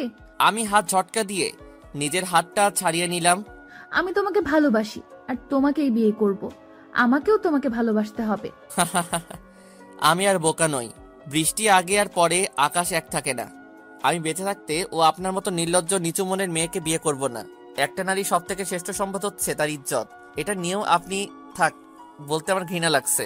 এই মনে ভালোবাসা নেই। আপনি চলে যান, এটাই ভালো হবে। আমি তো বলছি ভুল করছি। ভুল তো ভুলেই হয়, ক্ষমা করে দিয়েছি। আজ চলে যাবেন? আমি যাব না। আমি কিছু না বলে হাঁটছি। ওকে গ্রাম ঘুরিয়ে বাসায় আসলাম। বাসায় এসে সবাই একসাথে নাস্তা করলাম। নাস্তা করে আমি আমার রুমে আসলাম। আব্বু বাইরে গেল। আম্মু রান্নাঘরে, ছোট আব্বু আর ছোট আম্মু আমার কাছে আসলো। বাবা রাফি, আমাকে ক্ষমা করে দিও, আমরা তোমাকে ভুল বুঝেছি। আমি কিছু মনে করিনি, আপনারা চিন্তা করবেন না। আমার আব্বু আম্মু এই বিষয়ে কিছু জানে না। ওনারা জানে আমি আপনাদের বাসা থেকে পরীক্ষা দিয়েছি। তুমি ভাইজানের মতোই হয়েছো। আমাদের সাথে চলো বাবা। আর আনিশা ওর ভুল বুঝতে পেরেছে। ও বাচ্চা মেয়ে, বুঝতে পারেনি, মাথা যেটা এসেছে সেটাই করেছে। আমি জানি, আমি কিছু মনে করিনি। আমাকে ক্ষমা করবেন, আমি যেতে পারবো না। বিকেলে আনিশারা চলে গেল। আনিশা অশ্রুসিক্ত নয়নে আমার দিকে তাকিয়েছিল। আমার কিছু করার ছিল না। আমি ওকে একদম বিশ্বাস করতে পারি না, কারণ বিশ্বাস করে ঠকেছি। এই চোখের পানিতে আমি ওই ঢাকা শহরে অনাহারে রাজপথে ভুগেছি। তখন নিঃস্বার্থভাবে ঈশিতা আমার পাশে ছিল। না হলে আজ আমার লাশ অথবা আমাকে কোনো গলিতে পড়ে থাকতে হতো। আমি ফিরে আসতে পারতাম না। আমার চোখেও পানি চলে আসছে। চোখ মুছে বাড়ি চলে আসলাম। আবার আগের মতো দিন চলতে লাগলো। 1 মাস পরে আমি কাজ করছি, এমন সময় ঈশিতার ফোন। হ্যাঁ বলো। কেমন আছো? ভালো, তুমি? ভালো। কি করো? কাজ করতেছি। তুমি? বসে আছি। তুমি কাজ করো, রাতে কল দিব। আচ্ছা। রাতে ঈশিতা কল দিল। খেয়েছো? তুমি? কাল তো আমাদের রেজাল্ট দিবে। আমার তো খুব টেনশন লাগছে। তোমার তো ভালোই দিন কাটছে। আরে না, টেনশন হচ্ছে, কিন্তু আমার মনে হয় না তোমার মতো ভালো রেজাল্ট হবে। যাই হোক, আমার একটু কাজ আছে। নাসিফ আমার জন্য অপেক্ষা করছে, আমাকে যাওয়া লাগবে। আচ্ছা যাও, নিজের খেয়াল রাখো। আচ্ছা, তুমিও। তোমাকে খুব মিস করছি। কবে আসবে ঢাকায়? আমার মনে হচ্ছে আমার আর যাওয়া হবে না। কেন? আমি আর যেতে চাই না। ঈশিতার মনে হয় মনটা খারাপ হয়ে গেল। ও আচ্ছা, রাখো তাহলে, তোমাকে কাল ফোন দিব। দিও। তারপর নাসিফের সাথে আড্ডা দিয়ে চলে আসলাম। কাল ঈশিতা ফোন দিল, আমি কাজে আছি। ফোন রিসিভ করলাম আর বললাম, আমি তো কাজে আছি, একটু পরে ফোন দেই। আরে বাবা, আমার রেজাল্টটা পেয়েছি, তাই ফোন দিলাম। ও হ্যাঁ, আমি তো ভুলেই গেছিলাম। তা তোমার রেজাল্ট কি? আমি গোল্ডেন এ প্লাস পেয়েছি। তোমার কি খবর? আমারটা তো দেখা হয়নি, কিছু মনে না করলে আমারটা একটু দেখে দিও না। বলো। আর এতে কিছু মনে করার কি আছে? আচ্ছা, আমি তোমাকে আমার সবকিছু মেসেজে দিচ্ছি, তুমি আমাকে জানিও। আচ্ছা দাও। আমি ঈশিতাকে আমার সবকিছু দিলাম। কাজ করছি, এমন সময় আবার ফোন আসলো। আমি ফোনটা বের করে দেখলাম আনিশা ফোন দিয়েছে। আমি কলটা কেটে ফোনটা অফ করে রেখে দিলাম আর কাজ করতে লাগলাম। কাজ করতে করতে ভুলেই গেছিলাম যে ঈশিতা আমাকে ফোন দিবে। সন্ধ্যায় বাড়িতে গিয়ে গোসল করে খাওয়া দাওয়া করলাম। ফোনটা হাতে নিয়ে দেখলাম ফোনটা অফ হয়ে পড়ে আছে। আমি অন করলাম, দেখলাম আনিশা আমাকে অনেকগুলো কল দিয়েছিল, আবার মেসেজ দিয়েছে। আমি সেগুলো না দেখেই অল ডিলিট করে দিলাম। আমি ঈশিতাকে ফোন দিলাম। ঈশিতার সাথে সাথেই ফোন ধরলো। কি করছো? তোমার জন্যই বসেছিলাম। তা তোমার ফোন অফ ছিল কেন? আর বলো না, আনিশা ফোন দিয়েছিল তাই বন্ধ রেখেছিলাম। ও, আমার রেজাল্টটা কি বলো তো? আমি জানি খারাপ করেছি। জানি। আসলে খারাপ করেছো? কোনো রকম পাশ করেছো। ও, মনটা আসলেই খারাপ হয়ে গেল। আমি ভেবেছিলাম ভালো রেজাল্ট হবে, আব্বু আম্মুর সব স্বপ্ন পূরণ করব। সব শেষ। তোমাকে স্যার ডেকেছে, যত তাড়াতাড়ি পারো ঢাকাতে এসে দেখা করো। কেন আসবো? আর আমার রেজাল্ট খারাপ হলে আমাকে খোঁজা লাগবে কেন? আরে বোকা, তুমি পুরো কলেজে টপ করেছো। কবে আসবা? আমাকে কিন্তু খাওয়াতে হবে। সত্যি বলছো তুমি? জানো, আমি আজ অনেক খুশি। আমি খুব তাড়াতাড়ি যাব, তোমার সাথে দেখা করব। আমি আরো কিছু কথা বলে কল কেটে আব্বুকে বললাম। আব্বু আমাকে খুশিতে জড়িয়ে ধরে কেঁদে দিলেন। আরে ভাই, খুশির কান্না, খুশির মুহূর্তে এমনটা হয়ে থাকে। আমি আরো বললাম, আমাকে ঢাকায় যাওয়া লাগবে, স্যার আমাকে ডেকেছেন। আচ্ছা তুই কালকেই যা, আমি ব্যবস্থা করছি। আচ্ছা, নাসিবকে খুশির খবরটা জানাতে হবে, তাই গেলাম নাসিবের বাড়িতে। সেখানে আমার খবর শুনে খুব খুশি। অনেক কিছু খাওয়া দাওয়া করলাম, রাতে এসে ঘুমিয়ে গেলাম। সকালে নামাজ পড়ে বাইরে হাঁটতে বের হলাম। তারপর খাওয়া দাওয়া করে রেডি হয়ে চলে গেলাম গাড়িতে বসে আছি আর ভাবছি ইশিতাকে আজ সারপ্রাইজ দিব, তাই তাকে কিছু জানাইনি। আমার পৌঁছাতে বিকেল হয়ে গেল। আমি সোজা ইশিতার বাড়িতে গিয়ে নক করলাম। ইশিতা দরজা খুলে আমাকে দেখেই অবাক হয়ে দাঁড়িয়ে আছে। আমি কি তাহলে ভুল বাড়িতে আসলাম? তাহলে চলে যাই। ইশিতা কিছু না বলেই আমার পথ আটকিয়ে ধরে আমাকে জড়িয়ে ধরলো। তুমি আসবা, আমাকে জানাবা না? আমি ইশিতার কাছ থেকে নিজেকে ছাড়িয়ে নিয়ে আমাদের মাঝে দূরত্ব বজায় রাখলাম। আমি ইশিতার বাড়িতে ঢুকলাম, আন্টির সাথে কথা বলে ফ্রেশ হয়ে আসলাম। খাওয়া দাওয়া করে ঘুম দিলাম। মাঝরাতে আমার দম বন্ধ হয়ে আসছে আর আমার কানে কেমন যেন গুনগুন করে আওয়াজ আসছে। আমি ভয় পেয়ে গেলাম। আমি কেন উঠতে পারছি না? আমার আবার কি হলো? আমি নড়তে পারছি না কেন? আমার আরো ভয় করতে লাগলো। আমি এক ঝটকা দিয়ে উঠে পড়লাম আর সাথে সাথে আলো জ্বালালাম। আর আমি লাইট জ্বালিয়ে তো পুরোই অবাক। এটা আমি কি দেখছি? আমি তো পুরোই অবাক। এটা আমি কি দেখলাম? আমার শরীর ধীরে ধীরে শীতল হয়ে গেল। এই আমি কি দেখলাম? মানে ইশিতা আমার বুকে শুয়েছিল আর কান্না করছিল, কিন্তু কেন? ইশিতা তো আমার খুব ভালো বন্ধু। ওর এমন আচরণের কারণটা বুঝে উঠতে পারলাম না। নিজেকে একটু স্বাভাবিক করে ইশিতার কাছে গেলাম। ও মেঝেতে পড়ে গেছে, কারণ আমি এমন জোরে উঠেছি ঘুম থেকে যে ইশিতা ফ্লোরে পড়ে যায়। ইশিতা আমার দিকে তাকিয়ে আছে এখনো। আমার কেমন যেন অস্বস্তি লাগছে। মনের মধ্যে হাজারো প্রশ্ন নিয়ে আমি তার কাছে গেলাম। তাকে নিয়ে বিছানায় বসালাম, বসিয়ে তাকে এক গ্লাস পানি দিলাম। ইশিতা পানি খেয়ে একদম মাথা নিচু করে বসে আছে। আমি দেখতে পারলাম ও কিছু একটা নিয়ে ভয় পেয়ে আছে। ইশিতা, কি হয়েছে তোমার? আর কখন থেকে তুমি এই ঘরে আছো? ইশিতা চুপ করে বসে আছে। কি হয়েছে বলবে, নাকি আমি চলে যাব? আমি এটা বলে এই ব্যাগ হাতে নিয়ে দরজার কাছে যেতে লাগলাম। ইশিতা দৌড়ে এসে আমাকে জড়িয়ে ধরলো আর বলতে লাগলো, তুমি কি কিছু বুঝো না? তুমি মিথ্যা ভালোবাসাকে ফিল করতে পারো, আর আমার ভালোবাসা ফিল করতে পারো না? আমি তোমাকে ভালোবাসি। বাসে তোমাকে দেখে আমার খুব ভালো লাগে, তোমার কথা খুব মনে পড়তো। হঠাৎ একদিন তোমার ওই ভাবে দেখা পাবো ভাবিনি। ওই পাওয়াটাই ছিল আমার আশার আলো। তুমি আমার অনেক কাছে চলে এসেছিলে, ভেবেছিলাম তোমাকে বলবো, কিন্তু তুমি এক মিথ্যা ভালোবাসার উপর বিশ্বাস হারিয়ে ফেলেছো। তোমাকে বলে যদি আমার থেকে দূরে যাও, তাই বলিনি। আজ অনেকদিন পর তোমাকে পেলাম। আমি তোমাকে সত্যি অনেক ভালোবেসে ফেলেছি। আমি অবাক না হয়ে পারলাম না। আমি কি করব কিছুই বুঝছি না। ইশিতা আস্তে আস্তে আমার দিকে এগিয়ে আসছে, আমার ঠোঁটের কাছে তার ঠোঁট নিয়ে আসছে। আমি কোনো রকম নিজেকে সামলিয়ে বললাম, ইশিতা, আমাকে কিছুদিন সময় দাও, কাল স্যারের সাথে দেখা করে চলে যাব। ইশিতা মন খারাপ করে আছে, তার চোখে পানি টলমল করছে। আচ্ছা, কাল তাহলে আমাকে সারা দিন দিতে হবে। আমি একটা দিন শুধু তোমার হতে চাই। আমি কিছু একটা ভেবে বলে দিলাম, ওকে। সকালে ইশিতার ডাকে ঘুম ভাঙলো। আমি উঠে গোসল করে নিচে নামলাম। খাওয়া দাওয়া করে আমি আর ইশিতা বের হলাম। প্রথমে গেলাম কলেজে। সেখানে স্যারের সাথে দেখা করে জানতে পারলাম প্রিন্সিপাল স্যার আমাকে ডেকেছেন। আমি গেলাম। স্যার, আসতে পারি? আসো।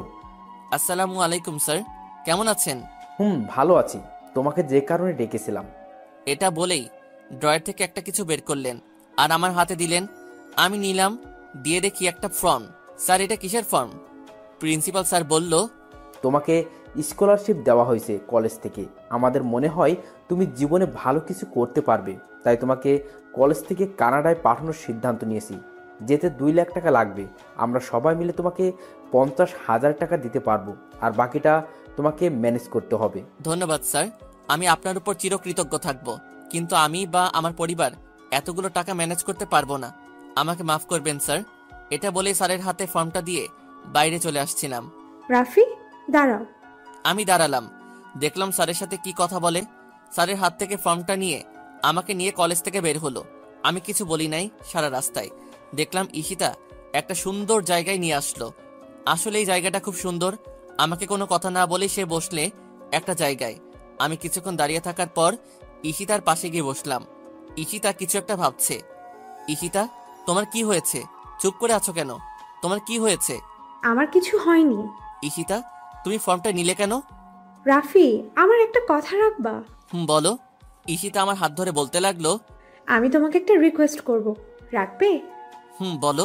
রাফি, তুমি কানাডায় যাও পড়াশোনা করতে, আর ওখানে একবার যেতে পারলে পার্ট টাইম একটা জব করে তোমার চলার খরচটা তুমিই চালাতে পারবে। আর তোমার বাবা মার কথা তুমি একদম চিন্তা করো না, আমি তোমার মা বাবাকে আমার নিজের করে নিব। আর তুমি যতদিন না নিজে পড়াশোনা করে আসছো, আমি তোমার বাড়ি থেকে তোমার মা বাবাকে দেখব। সব ঠিক আছে, কিন্তু আমি এতগুলো টাকা কিভাবে অ্যারেঞ্জ করব? তোমাকে এগুলো নিয়ে চিন্তা করতে হবে না, আর আমি দেখি কি করা যায়। আমাকে ঈশিতা এখন দেশের বাইরে পাঠাবেই। আমি ঈশিতার জোড়াজড়িতে রাজি হলাম। সন্ধ্যায় বাড়িতে গেলাম। ফ্রেশ হয়ে এসে আমার রুমে বসে আছি। এমন সময় ঈশিতা আসলো আমার রুমে। কি করছো? এই তো বসে আছি, আর ভাবছিলাম এতগুলো টাকা পাবো কোথায়। ঈশিতার হাতে কিসের যেন বাক্স ছিল, তা আমার দিকে বাড়িয়ে দিল। আমি দেখি কয়েকটা গহনা আছে। এগুলো কি ঈশিতা, আর আমাকে দেখাচ্ছ কেন? এগুলো আমার বিয়ের জন্য আম্মু আর ভাইয়া তৈরি করে দিয়েছিলেন, আর এগুলো আমি তোমাকে এগুলো দিলাম।